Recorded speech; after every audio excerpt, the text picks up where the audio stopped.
ಭಕ್ತಪ್ರಾಣಾನಾಂ ಆಲಯಂ ಕರುಣಾಲಯಂ ನಮಾಮಿ ಭಗವತ್ಪಾದಶಂಕರಂ ಲೋಕಶಂಕರಂ ಶಂಕರಂ ಶಂಕರಾಚಾರ್ಯಂ ಕೇಶವಂ ಬಾದರಾಯಣಂ ಸೂತ್ರಭಾಷ್ಯಕೃತೌ ವಂದೇ ಭಗವಂತೌ ಪುನಃ ಪುನಃ.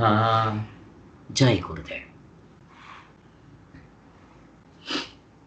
ನಾವು ಸಚ್ಚಿದಾನಂದೇಂದ್ರ ಸರಸ್ವತಿ ಸ್ವಾಮಿಗಳವರ ಶ್ರೀರಾಮಚಂದ್ರನ ಆಶೀರ್ವಾದದಿಂದ ಭಗವದ್ಗೀತೆ ನೋಡುವಾಗ್ತಾ ಇದೆ. ಭಗವದ್ಗೀತೆಯ ಉಪನ್ಯಾಸಗಳು, ಇದರಲ್ಲಿ ಮೊದಲನೇ ಭಾಗ, ಅದರಲ್ಲಿ 3ನೇ ಅಧ್ಯಾಯ ಮಾಡ್ತಾ ಇದ್ದೀವಿ. 3ನೇ ಅಧ್ಯಾಯದಲ್ಲಿ 20ನೇದು, ಇಲ್ಲಿ ಮೊದಲನೇ ಪುಸ್ತಕದಲ್ಲಿ 20, 21, 19 ಹೀಗೆ ಕೊಟ್ಕೊಂಡು ಹೋಗ್ತಾರೆ. ಪೇಜ್ ನಂಬರ್ ಬಂದಿದೆ ಈ ಪುಸ್ತಕದ ಪ್ರಕಾರ 123. ಕರ್ಮವನ್ನು ಹೇಗೆ ಮಾಡಬೇಕು ಅನ್ನೋದನ್ನು ಇವತ್ತು ಚಿಂತನೆ ಮಾಡಿದ್ವಿ. ನಾವು ಅದನ್ನೇ ಮತ್ತೆ ಮುಂದುವರಿಸ್ಕೊಂಡು ಹೋಗೋಣ. ಈಗ ಭಗವದ್ಗೀತೆ 3ನೇ ಅಧ್ಯಾಯದಲ್ಲಿ ಅರ್ಜುನನಿಗೆ ಮೊದಲನೇ ಒಂದು ಸಂಶಯ, ಪ್ರಶ್ನೆ ಬರುತ್ತೆ. ಅದನ್ನು ಕೃಷ್ಣ ಭಗವಂತನ ಮುಂದೆ ಇಡ್ತಾ ಇದ್ದಾನೆ. ಎಲ್ಲ ಸಾಧಕರಿಗೂ ಇದು ಬರುವಂಥ ಪ್ರಶ್ನೆ. 2ನೇ ಅಧ್ಯಾಯದಲ್ಲಿ ಕೃಷ್ಣ ಭಗವಂತ ಜ್ಞಾನಯೋಗದಿಂದ ಮೋಕ್ಷವನ್ನು, ಅದಕ್ಕೆ ಯೋಗ್ಯತೆ ಬರೋದಕ್ಕೋಸ್ಕರ ಕರ್ಮಯೋಗ ಪರಂಪರಾ ಸಾಧನವನ್ನು ಹೇಳಿದ್ದ, ಕರ್ತೃತಂತ್ರವಾದ ಸಾಧನ. ಅರ್ಜುನ ಏನು ಅರ್ಥ ಮಾಡ್ಕೊಂಡ ಅಂದರೆ, ಜ್ಞಾನದಿಂದಲೇ ಮೋಕ್ಷ ಆಗುತ್ತೆ ಅಂದರೆ ನನ್ನ ಕರ್ಮ ಮಾಡುವಂತ ಯಾಕೆ ನೀನು ನುಗ್ತಾ ಇದ್ದೀಯ? ಯಾಕೆ ಅಂದರೆ ನಾನು ಕರ್ಮ ಮಾಡೋದಿಲ್ಲ ಅಂತಲೇ, ಕರ್ಮ ಯುದ್ಧ ಮಾಡೋದಿಲ್ಲ, ಕರ್ಮ ಬೇಡ, ಏನು ಬೇಡ ಅಂತ ಹೇಳ್ತಾ ಇದ್ದೀನಿ. ನಾನು ಭಿಕ್ಷಾಪತ್ರ ಎತ್ಕೊಂಡು ಸನ್ಯಾಸ ಆಗ್ಬಿಡ್ತೀನಿ ಅನ್ನೋ ಅರ್ಥದಲ್ಲಿ ಹೇಳ್ತಾ ಇದ್ದಾನೆ.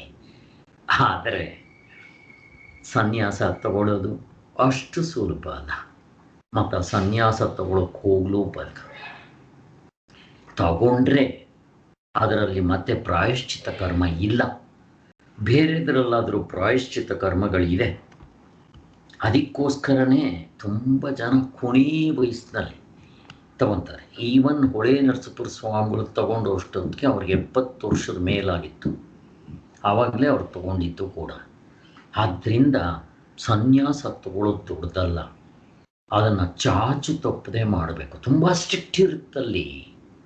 ಯಾವ ಪ್ರಾಣಿಗೂ ಕಾಯವಾಚ ಮನಸ ಹಿಂಸೆ ಮಾಡಬಾರದು. ತುಂಬ ಕಷ್ಟ, ಅದಕ್ಕೆ ಅದು ಬೇಡ. ಮತ್ತು ಸನ್ಯಾಸ ತಗೊಂಡ್ರೆ ಮೋಕ್ಷ ಅನ್ನೋದು ಇಲ್ಲ. ಇದು ಬರೀ ಒಂದು ಬಟ್ಟೆ ಬದಲಾಯಿಸ್ಕೊಳ್ತಾರೆ ಆಗ್ಬೋದು, ಬಟ್ ನಮ್ಮ ಒಳಗಡೆ ಆ ಸ್ಥಿತಿ ಬರಬೇಕು ಮೋಕ್ಷ ಆಗೋದಕ್ಕೆ. ಅದಕ್ಕೆ ಹೆಂಡತಿ ಮಕ್ಕಳನ್ನ ಬಿಟ್ಟು, ಸಂಸಾರ ಬಿಟ್ಟು, ಎಲ್ಲೋ ಗುಹೆಯಲ್ಲಿ ಔತ್ಕೊಂಡು ಕೂತ್ಕೊತೀನಿ, ನನಗೆ ಯಾರ ಒಂದು ಇದು ಬೇಡ ಅಂತ ಅಂದಿದ ತಕ್ಷಣ ಅದು ಆಗೋದಲ್ಲ. ಕೆಲಸ ಬಿಟ್ಟಿದ ತಕ್ಷಣ ನಾನು ಕೆಲಸ ಬಿಟ್ಟಂಗೆ ಆಗೋದಿಲ್ಲ. ನನ್ನ ಮನಸ್ಸಿನಲ್ಲಿ ಕೆಲಸ ಇಲ್ಲದೇ ಇದ್ದರೂ ಯೋಚನೆಗಳು, ಕೆಟ್ಟ ಯೋಚನೆಗಳೇ, ಒಳ್ಳೆಯ ಯೋಚನೆಗಳು ಎಲ್ಲ ಬರ್ಬೋದು, ಬರ್ತಾ ಇರುತ್ತೆ. ಆದ್ದರಿಂದ ಅಲ್ಲಿ ಕರ್ಮಯೋಗ ಮಾಡೋದ್ರಿಂದ ನಮಗೆ ಆ ಅಂತಃಕರಣ ಶುದ್ಧಿ, ಚಿತ್ತಶುದ್ಧಿ ಆಗಿ ಜ್ಞಾನಕ್ಕೆ ನಮಗೆ ಯೋಗ್ಯತೆ ತಂದುಕೊಡುತ್ತೆ ಅಂತ ಕೃಷ್ಣ ಭಗವಂತನ ಒಂದು ಮಾತು. ನಾವು ಅದನ್ನು ಚೆನ್ನಾಗಿ ಅರ್ಥ ಮಾಡ್ಕೋಬೇಕು. ಇದು ಸಾಧನೆಗೆ ತುಂಬ ಸಹಾಯ ಮಾಡುತ್ತೆ. ಶಂಕರಾಚಾರ್ಯರು ಭಗವದ್ಗೀತೆ ಅಥವಾ ಉಪನಿಷತ್ತುಗಳು, ಪ್ರಸ್ಥಾನತ್ರಯ ಭಾಷ್ಯ, ಸೂತ್ರ ಭಾಷ್ಯ ಮಾಡಿರೋದು ಮೋಕ್ಷ ಪಡೆಯೋದಕ್ಕೆ ಏನು ಮಾಡಬೇಕು ಅನ್ನೋದನ್ನು ಗುರಿ ಇಟ್ಕೊಂಡು ಹೋಗ್ತಾರೆ ಹೊರತು ಅವ್ರು ಮಾತ್ರ ಅಲ್ಲ. ಈಗ 4 ವೇದಗಳಿದೆ, ಅಥವಾ ಶ್ರುತಿ ಸ್ಮೃತಿ ಪುರಾಣ, ಇವೆಲ್ಲ ಏನು ಹೇಳಕ್ಕೆ ಬಂದಿದೆ?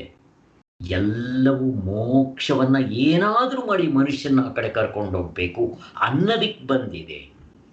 ಅಲ್ಲಿಗೆ ನಿಜವಾಗಲೂ ಮೋಕ್ಷ ಬಿಟ್ಟರೆ ಪ್ರಪಂಚದಲ್ಲಿ ಮತ್ತೊಂದಿಲ್ಲ. ಮೋಕ್ಷ ಅಂದರೂ ಒಂದೇ, ಆನಂದ ಅಂತಂದ್ರೂ ಒಂದೇ. ನೀವು ಅದಕ್ಕೆ ಏನು ಹೆಸರು ಬೇಕಾದರೂ ಕರ್ಕೊಳ್ರಿ, ಹುಟ್ಟು ಸಾವುಗಳು ತಪ್ಪಿಸ್ಕೊಳ್ಳೋದು ಏನು ಬೇಕಾದರೂ. ಆದ್ದರಿಂದ ಅಲ್ಲಿ ಕೃಷ್ಣ ಭಗವಂತ ಈ 3ನೇ ಅಧ್ಯಾಯದ 2ನೇ ಚಾಪ್ಟರ್ನಲ್ಲಿ ಕರ್ಮ ಹೇಗೆ ಮಾಡಬೇಕು ಅಂತ ಹೇಳ್ತಾ ಬಂದ. ಅಲ್ಲಿ ಹೇಳಿದ ತಕ್ಷಣ ಅಲ್ಲಿ ಪ್ರಕೃತಿ ಇವೆಲ್ಲ ವಿಚಾರ ಬರುತ್ತೆ. ಕಪಿಲ ಸಾಂಖ್ಯರ ವಿಚಾರ ಬರುತ್ತೆ. ಇಲ್ಲಿ ಪ್ರಕೃತಿ ಪುರುಷರ ಅಂತ ಹೇಳಿ ಅಲ್ಲಿ 3 ನಮ್ಮ ಗುಣಗಳು ಬರುತ್ತೆ. ತಮೋಗುಣ, ರಜೋಗುಣ, ಸತ್ವಗುಣ. ಅಲ್ಲಿ ತಮೋಗುಣದಲ್ಲಿ ಇದ್ದರೆ ನಾವು ಅದಕ್ಕೆ ರಜೋಗುಣಕ್ಕೆ ಬರಕ್ಕೆ ಪ್ರಯತ್ನ ಮಾಡಬೇಕು. ರಜೋಗುಣದಿಂದ ಸತ್ವಗುಣ, ಸತ್ವಗುಣದಿಂದ ಗುಣವನ್ನು ಮೀರೋರಾಗಬೇಕು, ಗುಣಾತೀತರಾಗಬೇಕು. ಅದನ್ನೇ ಮೋಕ್ಷದ ಅವಸ್ಥೆ ಅಂತ ನಾವು ಹೇಳ್ತೀವಿ ಅಂತ ತೋರಿಸ್ಕೊಂಡ್ಬಂದ್ರು ಚೆನ್ನಾಗಿ. ಆದರೆ ಒಂದು ನೆನ್ಪಿಟ್ಕೊಳ್ಳಿ, ಕರ್ಮಯೋಗ ನಾನು ಮಾಡ್ತೀನಿ ಅಂದರೆ ಅವನು ಸತ್ವಗುಣದಲ್ಲಿರೋವನ ಕೈಯಲ್ಲಿ ಮಾತ್ರ ಸಾಧ್ಯ. ರಜೋಗುಣದಲ್ಲಿ ಇರೋವನ ಕೈಗೆ ಆಗತಿ ಇಲ್ಲ. ಹೇಳ್ಬೋದು ನಾನು ಕರ್ಮಯೋಗ ಮಾಡ್ತೀನಿ ಅಂತ ಅವನು ಹೇಳ್ಬೋದು, ಆಗೋದಿಲ್ಲ. ಹುಡುಕಿ ನೋಡೋಣ ನೀವು ಕರ್ಮಯೋಗ ಮಾಡೋ ಅಂಥವ್ರು ಯಾರನ್ನಾದರೂ. ಗಾಂಧೀಜಿ ನೆಕ್ಸ್ಟ್ ಇನ್ನೊಬ್ಬರನ್ನ ತೋರಿಸಿ, ಸಿಕ್ಕೋದಿಲ್ಲ. ಅಷ್ಟು ಕಷ್ಟ ಇದೆ. ಕರ್ಮಯೋಗ ಏನು ಸುಲಭ ಅಲ್ಲ.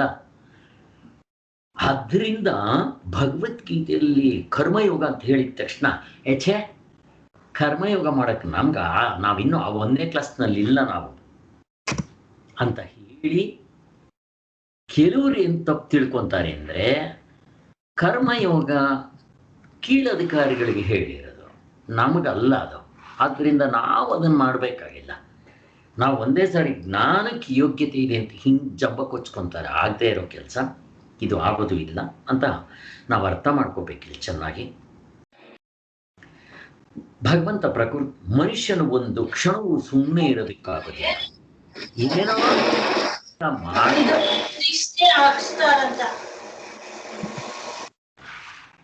ಹತ್ತರಿಂದ ನೀನು ಸುಮ್ಮನೆ ಕೆಲಸ ಬಿಡಕ್ಕಾಗೋದಿಲ್ಲ, ಮಾಡ್ತಾ ಇರು. ಆದರೆ ಕರ್ಮಯೋಗ ರೂಪದಲ್ಲಿ ಮಾಡು. ಅಲ್ಲಿಗೆ ನಿನಗೆ ಲೌಕಿಕದ್ದು ಉಪಯೋಗಕ್ಕಾಗತ್ತೆ, ಪಾರಮಾರ್ಥಕ್ಕೂ ಉಪಯೋಗ ಆಗುತ್ತೆ ಅಂತ ಭಗವಂತ ಹೇಳ್ತಾ ಇದ್ದಾನೆ. ಆದ್ದರಿಂದ ಇಷ್ಟರವರೆಗೂ ಆಗಿತ್ತು.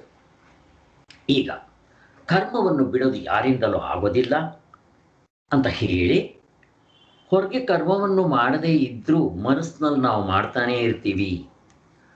ಕರ್ಮ ಯೋಗ, ಕರ್ಮ ಅಂದರೆ ಏನು?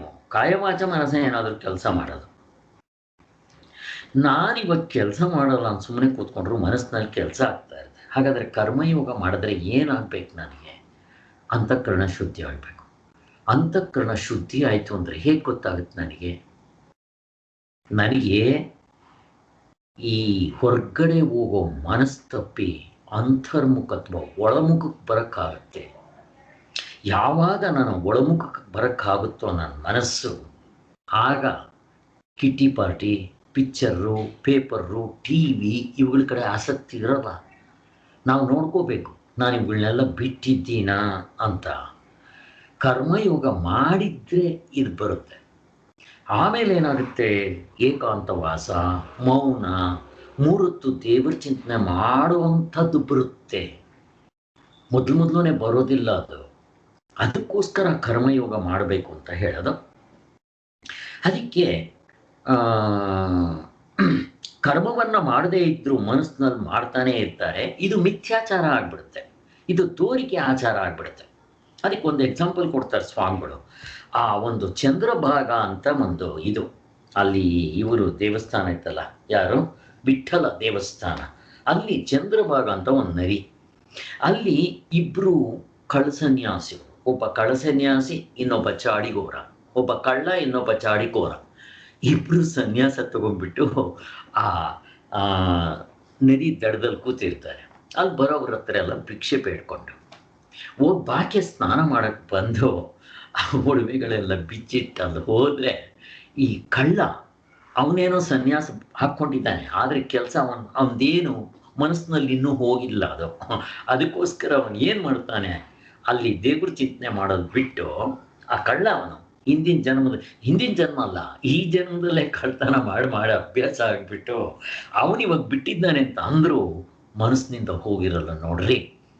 ಅವನು ಏನು ಅನ್ನಿಸ್ತು, ಅನ್ಸೋದಲ್ಲ ಮಾಡಿದ್ದು. ಆ ಒಡವೆಗಳನ್ನೆಲ್ಲ ತೊಗೊಂಬಂದು ಒಂದು ಕಡೆ ಹಾಕ್ಬಿಟ್ಟು ಮತ್ತೆ ಜಪ ಮಾಡ್ಕೊಂಡು ಕೂತ್ಕೊಳ್ಳೋದು, ಕಣ್ಣು ಮುಚ್ಕೊಂಡು ಕೂತ್ಕೊಂಡಂತೆ. ಆಕೆ ಸ್ನಾನ ಮಾಡ್ಕೊಂಡು ಬಂದರು, ನೋಡಿದ್ರೆ ಒಡವೆ ಇಲ್ಲ. ಈ ಒಬ್ಬ ಚಾಡಿಕೋರ ಇದ್ನಲ್ವಾ, ಇವನೇನ್ ಮಾಡ್ದ ಅಂದ್ರೆ ಜಪ ಮಾಡ್ತಾ ಇದ್ದವನು ಜಪಮಾಲೆ ತಿರುಗಿಸ್ತಾ ತಿರುಗಿಸ್ತಾ ತನ್ನ ಕೈನಲ್ಲಿ ಆ ಕಳ್ಳನ ಕಡೆ ಕೈ ತೋರಿಸ್ತಾನೆ, ನೋಡು ನೀನು ಒಡವೆ ಎತ್ಕೊಂಡಿರೋದು ಇವನೇ ಅಂತ. ಅಂದ್ರೆ ಏನ್ ಹೇಳ್ತಾರೆ ಅಂದ್ರೆ, ಚಾಡಿಕೋರ ಮೂರತ್ತು ಯಾವುದಾದ್ರೂ ಒಳ್ಳೆಯದು. ಚಾಡಿ ಹೇಳ್ತಾ ಇರೋದೇ ಅವನ ಕೆಲಸ, ಕಳ್ಳನ ಕೆಲಸ ಮೂರತ್ತು ಕೆಲಸ ಕಳ್ತನ ಮಾಡ್ತಾ ಇರೋದು. ಅದು ಬಿಟ್ಟೇ ಸನ್ಯಾಸ ಆದ್ರು ಅಂತಂದ್ರು ಹೀಗೆ ತಪ್ಪಿಸ್ಕೊಳಕ್ಕಾಗಲ್ಲ ಅನ್ನೋದಕ್ಕೆ ಸ್ವಾಮಿಗಳು ಒಂದು ಎಕ್ಸಾಂಪಲ್ ಕೊಟ್ಟಿದ್ದಾರೆ. ಆದ್ದರಿಂದ ಇಂದ್ರಿಯಗಳನ್ನ ಮನಸ್ಸಿನಿಂದ ಬಿಗಿ ಹಿಡ್ಕೊಂಡು ಕರ್ಮಯೋಗವನ್ನ ಕರ್ಮೇಂದ್ರಿಯಗಳಿಂದ ಮಾಡೋದು ಒಳ್ಳೆಯದು. ಕರ್ಮಯೋಗ ಮಾಡಬೇಕಾದ್ರೆ ಏನು ಮಾಡಬೇಕು? ನಮ್ಮ ಕರ್ಮೇಂದ್ರಿಯಗಳು ಜ್ಞಾನೇಂದ್ರಿಯಗಳನ್ನ ಬಿಗಿ ಹಿಡ್ಕೋಬೇಕು. ನಾನು ಮಾಡ್ತಾ ಇದ್ದೀನಿ ಅನ್ನೋ ಅಹಂಕಾರ ಬೇಡ. ನನಗೆ ಯಾರು ಹೂವು ಹಾರ ಹಾಕೋದು ಬೇಡ, ಸೀಟ್ ಕೊಡೋದು ಬೇಡ, ಥ್ಯಾಂಕ್ಸ್ ಹೇಳೋದು ಬೇಡ, ಪೇಪರ್ನಲ್ಲಿ ಬರೋದು ಬೇಡ, ಅಲ್ಲಿ ಬೋರ್ಡ್ನಲ್ಲಿ ಕೆತ್ಸೋದು ಬೇಡ, ನನಗೆ ಯಾವ ಫಲನೂ ಬೇಡ. ಇವೆರಡು ಬಿಟ್ಟರೆ ಬ್ಯಾಲೆನ್ಸ್ಡ್ ಮೈಂಡ್ ತಾನೇ ಆಗುತ್ತೆ. ಇದು ರಿಸಲ್ಟು, ಫಲ. ಯಾವಾಗ ಅದಾಯಿತು ನಾಲ್ಕನೇದು ಸೇರಿಸ್ಕೊಂಡು ಮಾಡಿದ್ರೆ ಅದು ಯಜ್ಞಾರ್ಥ ಕರ್ಮ ಆಗುತ್ತೆ. ಮುಂದಕ್ಕೆ ಹೇಳ್ತಾರೆ, ಇದರಲ್ಲೇ ಬರುತ್ತದು. ಪರಮಾತ್ಮನ ಸೇರಿಸ್ಕೊಂಡು ಮಾಡಬೇಕು, ಪರಮಾತ್ಮ ಪ್ರೀತಿ ಆಗೋ ಹಾಗೆ ಮಾಡಬೇಕು. ಜನಗಳು ಮೆಚ್ಚೋ ಹಾಗಲ್ಲ, ಜನಗಳು ಮೆಚ್ಚೋಕ್ಕಾಗೋದು ಇಲ್ಲ ಅಂತ ಇಟ್ಕೊಳ್ರಿ. ಅದರಿಂದ ಪರಮಾತ್ಮ ಮೆಚ್ಚಬೇಕು. ಇವು ನಾಲ್ಕನ್ನು ಸೇರಿಸಿ ಮಾಡಿದ್ರೆ ಕರ್ಮಯೋಗ ಆಗುತ್ತೆ. ಆವಾಗ ಅವಾಗೇನಾಗುತ್ತೆ, ಅವನು ಆಸಕ್ತಿನೇ ಇರೋದಿಲ್ಲ ಯಾವುದರಲ್ಲಿ? ಪ್ರಪಂಚದಲ್ಲಿ. ಯಾವಾಗ ಪ್ರಪಂಚದಲ್ಲೂ ಆಸಕ್ತಿ ಇರಲ್ವೋ ಆಗ ತನ್ನ ಮನಸ್ಸು ಒಳಮುಖ ಆಗೋದಕ್ಕೆ ಸಹಾಯ ಆಗುತ್ತೆ ಅಂತ ಹೇಳ್ತಾ ಇರೋದು. ಆಸಕ್ತಿ ಇರೋನು ಹೇಗೆ ಮಾಡ್ತಾನೆ? ಅದಕ್ಕೆ ಸ್ವಾಮಿಗಳು ಒಂದು ಉದಾಹರಣೆ ಕೊಡ್ತಾರೆ. ಯಾರೋ ಒಬ್ಬನಿಗೆ ಸೈಕಲ್ ತುಳಿಯೋ ಆಸೆ, ತಮೋಗುಣಿ, ಅವನು ಏನು ಕೆಲಸನೂ ಮಾಡಲ್ಲ, ಸೋಂಬೇರಿ. ಯಾರಿಗೋ ಒಬ್ರು ಗೊತ್ತಾಯ್ತಿದ್ರು, ಇವನು ತೋಟದ ಕೆಲಸ ಮಾಡ್ತಾನೆ ಆದರೆ ಸೋಂಬೇರಿ, ಅವನಿಗೆ ಸೈಕಲ್ ಆಸೆ ಇದೆ ಅಂತ. ಆ ಮನೆ ಯಜಮಾನಿಗೆ ಗೊತ್ತಾಯ್ತು. ಆ ಮನೆ ಯಜಮಾನ ಏನು ಮಾಡ್ದ ಅಂದರೆ, ನೋಡು ನಿಂಗೆ ಸೈಕಲ್ ತರಿಸ್ಕೊಡ್ತೇನೆ, ನಮ್ಮ ಮನೇಲಿ ದಿನ ಗಿಡಗಳಿಗೆ ನೀರು ಹಾಕಬೇಕು, ಗೊಬ್ಬರ ಹಾಕಬೇಕು, ಪಾತಿ ಕಟ್ಟಬೇಕು ಅಂತ ಹೇಳ್ದ. ಆ ಆಸೆಗೋಸ್ಕರ ಅವನು ಬಂದ್ ಮಾಡ್ತಾ ಇದ್ದ. ಹಾಗೆ ಆದ್ದರಿಂದ ನಮಗೆ ಆಸೆಗೋಸ್ಕರ ನಮ್ಮನ್ನ ಹಿಂತಡಿಕೆ ಕತ್ತಿಟ್ಟು ನೂಗ್ತಾ ಇರುತ್ತೆ. ಅದು ತಮೋಗುಣ ಆಗಲಿ, ರಜೋಗುಣ ಆಗಲಿ, ಸತ್ವಗುಣ ಆಗಲಿ. ಆದ್ದರಿಂದ ಹಾಗೆ. ಆದರೆ ಈ ಬೊಂಬೆಗಳು ಕೆಲವು ಸಾರಿ ದಾರ ಕಟ್ಟಿರ್ತಾರೆ ಅಥವಾ ಕೀ ಕೊಟ್ಟಿರ್ತಾರೆ. ಆ ಬೊಂಬೆಗಳು ತಲೆ ಅಲ್ಲಾಡಿಸ್ತಾ ಇರುತ್ತೆ, ಹಿಂಗೆ ಅಲ್ಲಾಡಿಸ್ತಾ ಇರುತ್ತೆ. ಡ್ಯಾನ್ಸ್ ಮಾಡ್ತಾ ಇದ್ದರೆ ಹೀಗೆ ಮಾಡ್ತಾ ಇರುತ್ತೆ. ಹಿಂಗೆ ಮಾಡ್ತಾ ಇದ್ದಾಗ ನಾವು ಏನು ಅನ್ಕೊಂತೀವಿ? ಬೊಂಬೆಗಳೇ ನಿಜವಾಗ್ಲೂ ತಲೆ ಅಲ್ಲಾಡಿಸ್ತಾ ಇದೆ, ಸಂಗೀತಕ್ಕೆ ಮೈ ಮರೆತು ಅಂತ ನಾವು ಅನ್ಕೊಂತೀವಿ. ಅದಕ್ಕೆ ಸಂಗೀತ ಕೇಳಿಸೋದು ಗೊತ್ತಾಗಲ್ಲ, ಕೇಳೋದು ಇಲ್ಲ, ಮಣ್ಣು ಇಲ್ಲ. ಅದಕ್ಕೆ ಕೀ ಕೊಟ್ಟಿರೋದ್ರಿಂದ ಹಂಗೆ ಮಾಡ್ತಾ ಇದೆ. ಆದ್ದರಿಂದ ಅದಕ್ಕೆ ಸ್ವಾತಂತ್ರ್ಯ ಇರೋದಿಲ್ಲ. ಹಾಗೆ ನಾವು ಆಸೆ ಇಟ್ಕೊಂಡು ಕೆಲಸ ಮಾಡೋದ್ರಿಂದ ನಿಜವಾದ ಸ್ವಾತಂತ್ರ್ಯ ಅಲ್ಲ. ಆದ್ದರಿಂದ ಸಕ್ತನಾದವನು ಕರ್ಮವನ್ನು ಮಾಡಿದರೂ ಅವನಿಗೆ ಸ್ವಾತಂತ್ರ್ಯ ಇರೋದಿಲ್ಲ. ಆಸಕ್ತಿ ಇರೋನು, ಫಲದಲ್ಲಿ ಆಸಕ್ತಿ ಇರೋನು, ನಾನು ಅಹಂಕಾರದ ಆಸಕ್ತಿ ಇರೋನು ಕೆಲಸ ಮಾಡದೆ ಇದ್ರೂ ಕೆಲಸ ಮಾಡ್ದಂಗೆ. ಆದ್ದರಿಂದ ಹಾಗೆ. ಇನ್ನು ಕರ್ಮಯೋಗಿ ಕೆಲಸ ಮಾಡದೆ, ಕರ್ಮಯೋಗಿ ಅಲ್ಲ, ಬ್ರಹ್ಮಜ್ಞಾನಿಯಾಗಲಿ ಕರ್ಮಯೋಗಿಯಾಗಲಿ ಕೆಲಸ ಮಾಡದೆ ಸುಮ್ಮನೆ ಇದ್ದರೂ ಅವನು ನಿಜವಾಗ್ಲೂ ಕೆಲಸ ಮಾಡ್ತಾ ಇದ್ದಂಗೆ ಅಂತ ಅರ್ಥ ಮಾಡ್ಕೋಬೇಕು ಅಂತ ಹೇಳ್ತಾರೆ. ಯಾಕೆ ಅಂದರೆ ಅವನಿಗೆ ಕರ್ಮದಲ್ಲಿ ಆಸಕ್ತಿ ಇರಲ್ಲ. ಇದಕ್ಕೆ ಬದಲು ಅನಾಸಕ್ತನಾದವನು ಎಲ್ಲರಂತೆ ಕರ್ಮೇಂದ್ರಿಯಗಳಿಂದ ಕರ್ಮವನ್ನು ಮಾಡ್ತಾ ಇದ್ರೂ ಮನಸ್ಸಿನಲ್ಲಿ ಅದರ ಕಡೆ ಒಲವಿರೋದಿಲ್ಲ. ಇದು ಇಂಪಾರ್ಟೆಂಟ್. ಆದ್ದರಿಂದ ಭಗವಂತನ ಉಪದೇಶ ಏನಪ್ಪ ಅಂದರೆ, ಕರ್ಮನ ಬಿಡಬಾರ್ದು. ಯಾರು ಬಿಡಬೇಕು? ಕೊನೇ ಹಂತದ ಸಾಧನೆಯಲ್ಲಿರೋವನು ಬಿಡಬೇಕು. ಆವಾಗಲೂ ಕರ್ಮ ಬಿಡೋಂಗಿಲ್ಲ. ಅವನು ಸ್ಥೂಲವಾಗಿರೋ ಕರ್ಮಗಳನ್ನ ಬಿಟ್ಟು ಸೂಕ್ಷ್ಮವಾಗಿರೋ ಕರ್ಮ ಮಾಡ್ತಾ ಇರ್ತಾನೆ. ನಿಜವಾಗ್ಲೂ ಕರ್ಮ ಅಕರ್ಮ ಆಗದು ಯಾವಾಗ ಅಂದರೆ ನಾವು ಆತ್ಮನ ನಿಂತಾಗ. ನಮಗೆ ಭಯ ಹೋಗೋದು ಯಾವಾಗ ಅಂದರೆ ಹಗ್ಗವನ್ನು ಕಂಡಾಗ. ನಿಜವಾಗ್ಲೂ ಅಕರ್ಮ ಅಕರ್ತೃತ್ವ ಬರದು ಯಾವಾಗ ಅಂದರೆ ತತ್ವದಲ್ಲಿ ನಿಂತಾಗ. ಹಾಗಾದರೆ ಅಲ್ಲಿವರೆಗೂ ಅವನೇನು ಕೆಲಸ ಮಾಡ್ತಾನೆ? ಅವನು ಪ್ರಪಂಚ ಉದ್ಧಾರ ಮಾಡೋಕ್ಕೆ ಹೋಗಲ್ಲ, ಜನಗಳನ್ನ ಉದ್ಧಾರ ಮಾಡೋಕ್ಕೆ ಹೋಗಲ್ಲ. ಮತ್ತೇನು ಮಾಡ್ತಾನೆ? ದೇವ್ರ ಚಿಂತನೆ ಮಾಡ್ಕೊಂಡಿರ್ತಾನೆ, ಏಕಾಂತವಾಸ, ಮೌನ, ಅವುಗಳನ್ನೂ ಕೂಡ ಕರ್ಮಯೋಗ ರೂಪದಲ್ಲೇ ಮಾಡ್ತಾ ಇರ್ತಾನೆ. ಸ್ವಾಧ್ಯಾಯ ಮಾಡಲಿ, ಪ್ರವಚನ ಮಾಡಲಿ, ಜಪ ಮಾಡಲಿ, ಅಮಾನಿತ್ವಾದಿ ಸಾಧನೆಗಳನ್ನ ಮಾಡಲಿ, ಪರಂಪರಾ ಸಹಕಾರಿ ಸಾಧನ, ನೇರಾದ ಸಾಧನ, ಏನು ಮಾಡಿದ್ರು ಕರ್ಮಯೋಗ ರೂಪದಲ್ಲಿ ಮಾಡ್ತಾ ಇರ್ತಾನೆ. ನೋಡ್ರಿ, ಕರ್ಮಯೋಗ ಬಿಡೋ ಹಾಗಿಲ್ಲ, ಎಲ್ಲಿವರೆಗೂ ಬಿಡೋ ಹಾಗಿಲ್ಲ, ತತ್ವದಲ್ಲಿ ನಿಲ್ಲೋವರೆಗೂ ಬಿಡಬೇಕಾಗಿಲ್ಲ. ಬಿಡಕ್ಕಾಗೋದು ಇಲ್ಲ, ಬಿಡಬಾರ್ದು, ಬಿಡಲೂಬಾರ್ದು ಅಂತಲೇ ಹೇಳಿ. ಆದ್ದರಿಂದ ನೀನು ಈಗ ಕರ್ಮವನ್ನ ಮಾಡೋದು ಒಳ್ಳೆಯದು.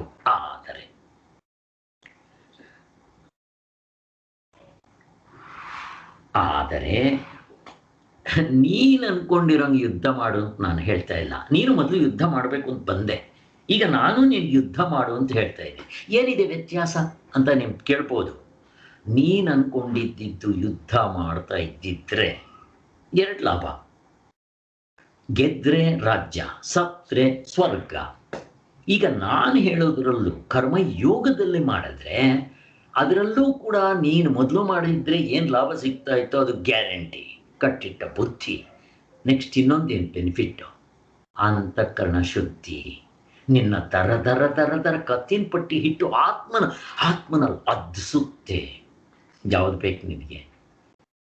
ಮೋಕ್ಷ ಅಂದ್ರೆ ಏನು? ಆನಂದ, ಶಾಶ್ವತವಾಗಿರೋ ಆನಂದ. ಅದಕ್ಕೋಸ್ಕರ ಪ್ರಯತ್ನ ಮಾಡಬೇಕು ಅಂತ ಹೇಳಿ ನೀನು ಅನ್ಕೊಂಡಿರೋ ಕರ್ಮ ಮಾಡಬೇಡ, ನಾನು ಹೇಳೋ ರೀತಿಯಲ್ಲಿ ಮಾಡು. ಆದ್ದರಿಂದ ಅದನ್ನು ಬಿಡೋದು ಉಪಾಯ ಅಲ್ಲ, ಹೇಗೆ ಮಾಡಬೇಕು ಅನ್ನೋ ಉಪಾಯ ತಿಳ್ಕೊಂಡು ಮಾಡು ಅಂತ ಹೇಳ್ತಾರೆ. ಕರ್ಮಯೋಗವನ್ನು ಮಾಡಬೇಕು, ಇದು ಭಗವಂತನ ಉಪದೇಶದ ಸಾರ. ಕರ್ಮವನ್ನು ಮಾಡದೇ ಇರುವುದು ನೈಷ್ಕರ್ಮಕ್ಕೆ ಉಪಾಯವಲ್ಲ. ನೈಷ್ಕರ್ಮ್ಯ ಅಂದರೆ ಮೋಕ್ಷಕ್ಕೆ ಉಪಾಯವಲ್ಲ. ಮತ್ತೆ ಮೋಕ್ಷಕ್ಕೆ ಉಪಾಯ ಏನು? ಕರ್ಮಯೋಗವೇ. ಪರಂಪರಾ ಸಾಧನೆಯಲ್ಲಿ ಕರ್ಮಯೋಗ ಜಪ ಉಪಾಯ, ಅದು ಬಿಡಂಗಿಲ್ಲ ಅವನ. ನೆಕ್ಸ್ಟ್, ಕರ್ಮವನ್ನು ಸಂಘವಿಲ್ಲದೆ ಮಾಡೋದಕ್ಕೆ ಉಪಾಯವನ್ನು ತಿಳಿಸುವುದಕ್ಕೆ ಭಗವಂತ ಹೊರಟಿರ್ತಾನೆ ಅಂತ ಆಯಿತು. ಇಲ್ಲಿ 3ನೇ ಅಧ್ಯಾಯದಲ್ಲಿ 9ನೇ ಶ್ಲೋಕ: ಯಜ್ಞಾರ್ಥಾತ ಕರ್ಮಣೋನ್ಯತ್ರ ಲೋಕೋಯಂ ಕರ್ಮ ಬಂಧನಃ ತದರ್ಥಂ ಕರ್ಮ ಕೌಂತೇಯ ಮುಕ್ತ ಸಂಗಃ ಸಮಾಚರ. ಕರ್ಮವನ್ನು ಯಜ್ಞಾರ್ಥವಾಗಿ ಮಾಡಬೇಕು. ನೋಡ್ರಿ, ಭಗವದ್ಗೀತೆ ನೀವು ಒಂದೇ ಕಡೆ 4 ರೂಲ್ಸ್ ಬರೋಲ್ಲ. ತುಂಬ ಜನ ಹಾಕಿ ತಿಳ್ಕೊತಾರೆ, ಒಂದೇ ಕಡೆ ಎಲ್ಲೂ ಹೇಳಲಿಲ್ಲ. ನಾವು ಅಲ್ಲಲ್ಲಿ ಭಗವದ್ಗೀತೆ ಓದ್ತಾ ಇದ್ದರೆ ಒಂದೊಂದು ಕಡೆ ಎಲ್ಲೋ ಒಂದೊಂದು ಹೇಳ್ತಾರೆ. ಅದನ್ನು ಹೊಳೆನರಸೀಪುರ ಸ್ವಾಮಿಗಳು ಇವರೆಲ್ಲ ನಮಗೆ ಸುಲಭವಾಗಲಿ ಅಂತ ಸುಲಿದ ಬಾಳೆಹಣ್ಣಾಗೆ ಕರ್ಮಯೋಗ ಅಂದ್ರೆ 4 ಸೇರ್ಸ್ ಮಾಡಿಬಿಟ್ರಿ ಅಂತ ಹೇಳ್ತಾ ಇದ್ದಾರೆ. ಆದ್ದರಿಂದ ಹಾಗೆ ಮಾಡಿದ್ರೆ ಯಜ್ಞಾರ್ಥವಾಗಿ ಮಾಡಬೇಕು. ಯಜ್ಞಾರ್ಥ ಅಂದ್ರೆ ಏನು? ಕರ್ಮಯೋಗದಲ್ಲಿ 4 ಇದೆ. ನಾನು ಅಹಂಕಾರ ತ್ಯಾಗ, ಫಲತ್ಯಾಗ, ಸಮತ್ವ ಬುದ್ಧಿ ಮತ್ತು ಈಶ್ವರಾರ್ಪಣ ಬುದ್ಧಿ. ಇವೆ 4ರಲ್ಲಿ ಯಾವುದು ತುಂಬ ಮುಖ್ಯ? ಯಾರಾದರೂ ಹೇಳಿ, ಯಾವುದು ಮುಖ್ಯ ಇದರಲ್ಲಿ? ಈಶ್ವರಾರ್ಪಣನ ಸರ್? ಅದೇ ತುಂಬ ಮುಖ್ಯ. ನಿಜವಾಗ್ಲೂ ಅದಕ್ಕೆ ಇಂಪಾರ್ಟೆಂಟ್. ನಾನು ಸಾಧನೆ ಮಾಡೋದು ಯಾವುದಕ್ಕೋಸ್ಕರ? ದೇವರಿಗೋಸ್ಕರ. ನೀವು ಏನೇ ಮಾಡಿ ದೇವರಿಗೋಸ್ಕರ ಮಾಡಬೇಕು, ಮೋಕ್ಷಕ್ಕೋಸ್ಕರ ಮಾಡಬೇಕು, ಪರಮಾತ್ಮನಿಗೋಸ್ಕರ ಮಾಡಬೇಕು. ಆದ್ದರಿಂದ ಪರಮಾತ್ಮನು ಪ್ರೀತ್ಯಾರ್ಥಿಯಾಗಿ ಹಾಗೂ ಮಾಡಬೇಕು. ಅದರಿಂದ ಈ 3ರಿಲ್ಲಂತೆ ಅದು ಹೆಚ್ಚು. ಅದಕ್ಕೆ ನಾವು ಏನು ಕೆಲಸ ಮಾಡಿದ್ರು ದೇವರನ್ನ ಸೇರಿಸ್ಕೋಬೇಕು ಅನ್ನೋದು. ಇಲ್ಲಿ ಕರ್ಮಯೋಗವನ್ನು ಇನ್ನೂ ಹೆಚ್ಚಿನ ಒಂದು ಹಂತದಲ್ಲಿ ಅದನ್ನು ಎಕ್ಸ್ಪ್ಲೈನ್ ಮಾಡ್ತಾರೆ. ಕರ್ಮ ಅಂತಂದ್ರೆ ಏನು, ಕರ್ಮಯೋಗ ಅಂದರೆ ಏನು? ಯಜ್ಞ ಮಾಡೋಷ್ಟು ಶ್ರೇಷ್ಠತೆ ಅದು. ಯಜ್ಞ ಮಾಡೋದು ಸುಲಭ, ಅದಕ್ಕಿಂತ ಕರ್ಮಯೋಗ ಇನ್ನೂ ಕಷ್ಟ. ಅದಕ್ಕೆ ಯಜ್ಞಾರ್ಥ ಕರ್ಮ ಅಂತ ಕರೀತಾ ಇದ್ದಾರೆ. ಇಲ್ಲಿ ತೋರಿಸ್ತಾರೆ ಕರ್ಮಕಾಂಡದಲ್ಲಿ ಯಜ್ಞ ಅಂದರೆ ಏನು, ಜ್ಞಾನಕಾಂಡದಲ್ಲಿ ಅದನ್ನೇ ಯಜ್ಞ ಅಂದರೆ ಏನು ಅರ್ಥ ಅಂತ ಹೇಳ್ತಾರೆ. ನೋಡ್ತಾ ಹೋಗೋಣ. ಆದ್ದರಿಂದ ಕರ್ಮಯೋಗ ಅಂದರೆ ಯಜ್ಞಾರ್ಥ ಕರ್ಮ. ಕರ್ಮಕಾಂಡದಲ್ಲಿ ಹೇಳಿರುವ ಕರ್ಮಗಳಲ್ಲಿ ಯಜ್ಞ ಅನ್ನೋದು ಬಲ ಹೆಚ್ಚಿಂದು. ಇಲ್ಲಿ ಮೊದಲು ಎತ್ಕೊಂತಾನೆ ಕರ್ಮಕಾಂಡವನ್ನು ವಿವರಿಸ್ತಾರೆ. ನೆಕ್ಸ್ಟ್ ಜ್ಞಾನಕಾಂಡದ ವಿಚಾರ ಸ್ವಲ್ಪ ಹೇಳ್ತಾರೆ. ನಮ್ಗೆ ಸ್ವಲ್ಪ ಗೊತ್ತಿದೆ, ಆದರೂ ಇವಾಗ ವಿಚಾರಿಸ್ಕೊಂಡು ಹೋಗೋಣ. ಯಜ್ಞ ಅಂತಂದ್ರೆ ಏನು? ಯಜ್ ಅಂದ್ರೆ ಯಾಗ ಅನ್ನೋ ಶಬ್ದ ಎಲ್ಲಿಂದ ಬಂದಿದೆ?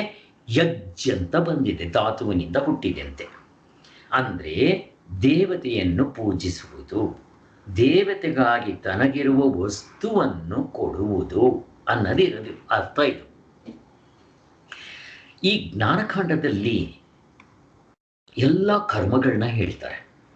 ನಮಗೆ ವೇದ ಅಂತ ತಗೊಂಡ್ರೆ 2 ಕಾಂಡ ಇರುತ್ತೆ ಅಂತ ಮೊದಲೇ ಹೇಳಿದ್ವಿ ನಾವು. ಇನ್ನೂ ಒಂದ್ಸಾರಿ ನೆನಪು ಮಾಡಿಕೊಂಡು ಹೋಗೋಣ. ಒಂದು ಕರ್ಮಕಾಂಡ, ಇನ್ನೊಂದು ಜ್ಞಾನಕಾಂಡ. ನಿಮಗೆ ಗೊತ್ತಾ? ಫಾರ್ ಎಕ್ಸಾಂಪಲ್, ಒಂದು ವೇದ ಎಕ್ಸಾಂಪಲ್ಗೆ 100 ಪೇಜ್ ಇದೆ ಅಂತ ಇಟ್ಕೊಳ್ರಿ. ಅದರಲ್ಲಿ ಕರ್ಮಕಾಂಡ 85 ಪೇಜ್ ಇರುತ್ತೆ. ಇಷ್ಟು ದೊಡ್ಡದು 85 ಪೇಜ್ ಕರ್ಮಕಾಂಡ. ಜ್ಞಾನಕಾಂಡ ಎಷ್ಟಿರುತ್ತೆ ಗೊತ್ತಾ? ಬರೀ 15 ಪೇಜು. ಯಾಕೆ ಇದು ಡಿಫ್ರೆನ್ಸು? ಜ್ಞಾನ ಮಾಡ್ಕೊಳ್ಳೋರು ತುಂಬ ಕಡಿಮೆ, ಅಪರೂಪ. ಫಸ್ಟ್ ಆಫ್ ಆಲ್ ನನಗೆ ಮೋಕ್ಷ ಬೇಕು ಅಂತ ಹೇಳೋರೇ ಅಪರೂಪ. ಆ ಮೋಕ್ಷ ಬೇಕು ಅಂತ ಆಸೆ ಪಡೋರು ಅಪರೂಪದಲ್ಲಿ, ಸಾಧನೆ ಮಾಡೋರು ಇನ್ನೂ ಕಡಿಮೆ. ಆ ಸಾಧನೆ ಮಾಡೋರಲ್ಲಿ ನಿಜವಾಗ್ಲೂ ಸರಿಯಾಗಿ ಸಾಧನೆ ಮಾಡೋರು ಇನ್ನೂ ಕಡಿಮೆ. ಆ ಸರಿಯಾಗಿ ಸಾಧನೆ ಮಾಡೋರಲ್ಲಿ ಯಾವನೋ ಒಬ್ಬ ಮುಕ್ತನಾಗದು ಕಷ್ಟಿಸ್ತೀರ ಅಂತ ಲೆಕ್ಕ ಕೊಡ್ರಿ, ಅಷ್ಟಿದೆ. ಅದಕ್ಕೋಸ್ಕರ ಜ್ಞಾನಕಾಂಡ ಯಾವತ್ತೂ ಕಡಿಮೆ. ಈಗ ಎಲ್ಲ ಕಡೆ ಕಾಲೇಜಸ್ ಇರುತ್ತೆ, PhDಗಳು ಏನೆಲ್ಲ ಕಾಲೇಜ್ನಲ್ಲಿ ಇರುತ್ತೇನೋ, PhD ಕಷ್ಟ. ಹಾಗೆ ಜ್ಞಾನಕಾಂಡ. ಕರ್ಮಕಾಂಡ ಅಂದರೆ ಏನು? ಅದ್ರ ಬಗ್ಗೆ ಸ್ವಲ್ಪ. ಈ ಬ್ರಹ್ಮದೇವ ಅವನು ಸೃಷ್ಟಿಕರ್ತ. ಹೇಳಬೇಕು ಅಂದರೆ ಅಲ್ಲಿ ಬ್ರಹ್ಮ ವಿಷ್ಣು ಮಹೇಶ್ವರರಿಗೆ ಶಕ್ತಿ ಕೊಡ್ತಾ ಇರೋದು ಕೂಡ ನಮ್ಮ ಆತ್ಮಸ್ವರೂಪವೇ. ಚೆನ್ನಾಗಿ ಅರ್ಥ ಮಾಡ್ಕೋಬೇಕು. ಮತ್ತು ದೇವತೆಗಳಿಗೂ ಅವನೇ. ಆದರೆ ಇವ್ರಿಗೂ ಒಂದೊಂದು ಪೋರ್ಟ್ಫೋಲಿಯೋ. ಬ್ರಹ್ಮದೇವ ಸೃಷ್ಟಿ ಸ್ಥಿತಿ ಲಯ ಗೊತ್ತಿದೆ ನಮಗೆ. ಬ್ರಹ್ಮ ವಿಷ್ಣು ಮಹೇಶ್ವರ ಸೃಷ್ಟಿ ಸ್ಥಿತಿ ಲಯ ಅದರ ತಕ್ಕಂತೆ ಮಾಡ್ತಾರೆ ಅಂತ. ಬ್ರಹ್ಮದೇವನು ಈ ಪ್ರಪಂಚವನ್ನು ಸೃಷ್ಟಿ ಮಾಡಿದಾಗ ಮೊದಲೇ ಎತ್ಕೊಂತಾನೆ, ಒಬ್ಬ ಮನುಷ್ಯನ ಸೃಷ್ಟಿ ಮಾಡಬೇಕು. ಪ್ರಜಾಪತಿ ಅಂತ ಒಬ್ಬ ಮನುಷ್ಯನ ಸೃಷ್ಟಿ ಮಾಡಿದ ತಕ್ಷಣ ಅವನು ಹೇಗೆ ನಡ್ಕೋಬೇಕು ಪ್ರಪಂಚದಲ್ಲಿ ಅನ್ನೋದಕ್ಕೋಸ್ಕರ ಒಂದು ರೂಲ್ಸ್ ಅಂಡ್ ರೆಗ್ಯುಲೇಷನ್ಸ್ ಸೃಷ್ಟಿ ಬರೆದ. ಏನದು? ವೇದ. ಹಾಗೆ ಅವನು ಸೃಷ್ಟಿ ಮಾಡಿದಾಗ ಬರೀ ಮನುಷ್ಯರು ಮಾತ್ರ ಅಲ್ಲ, ದೇವತೆಗಳನ್ನ ಮನುಷ್ಯರನ್ನ ಸೃಷ್ಟಿ ಮಾಡ್ದ. ಇಲ್ಲಿ ಮನುಷ್ಯರು ದೇವತೆಗಳಿಗೆ ಒಂದು ಕಾಂಪ್ರಮೈಸ್ ಥರ ಮಾಡ್ದ. ಏನದು? ಮನುಷ್ಯರು ದೇವತೆಗಳನ್ನ ತೃಪ್ತಿಪಡಿಸ್ಬೇಕು. ಹೇಗೆ ತೃಪ್ತಿಪಡಿಸ್ಬೇಕು? ಯಜ್ಞ ಯಾಗಗಳನ್ನ ಮಾಡೋದ್ರಿಂದ. ಮತ್ತು ದೇವತೆಗಳಿಗೂ ಮನುಷ್ಯರಿಗೂ ಮಧ್ಯದಲ್ಲಿ ಟ್ರಾನ್ಸ್ಮಿಟರ್ ಯಾರು? ನಾವು ಏನೋ ಅರ್ಪಿಸ್ತೀವಿ ದೇವರಿಗೆ ಅಂತ ಇಟ್ಕೊಳ್ರಿ, ಅದನ್ನು ತಗೊಂಡೋಗಿ ದೇವತೆಗಳಿಗೆ ತಲುಪಿಸೋರು ಯಾರು? ಪೋಸ್ಟ್ಮ್ಯಾನ್ ಯಾರು? ಅಗ್ನಿದೇವ. ಅದಕ್ಕೋಸ್ಕರ ನಾವು ಯಜ್ಞಕುಂಡದಲ್ಲಿ ನಮಗೆ ಏನೇನಿರುತ್ತೋ ಅದನ್ನೆಲ್ಲ ಅರ್ಪಿಸ್ಬೇಕು ದೇವತೆಗಳಿಗೆ. ಆ ದೇವತೆಗಳು ಸಂತುಷ್ಟರಾಗಿ ನಮಗೆ ಮಳೆ ಬೆಳೆ ಸಮೃದ್ಧಿ ಎಲ್ಲವನ್ನೂ ಕೊಡ್ತಾರೆ. ಸೌಭಾಗ್ಯ ಅವರು. ನೀವು ಇದಕ್ಕೆ ಹಾಕಿ, ಆಡಿಯೋ ವಿಡಿಯೋ ಸೈಲೆಂಟ್ ಮೋಡ್ಗೆ ಹಾಕಿ. ನೀವು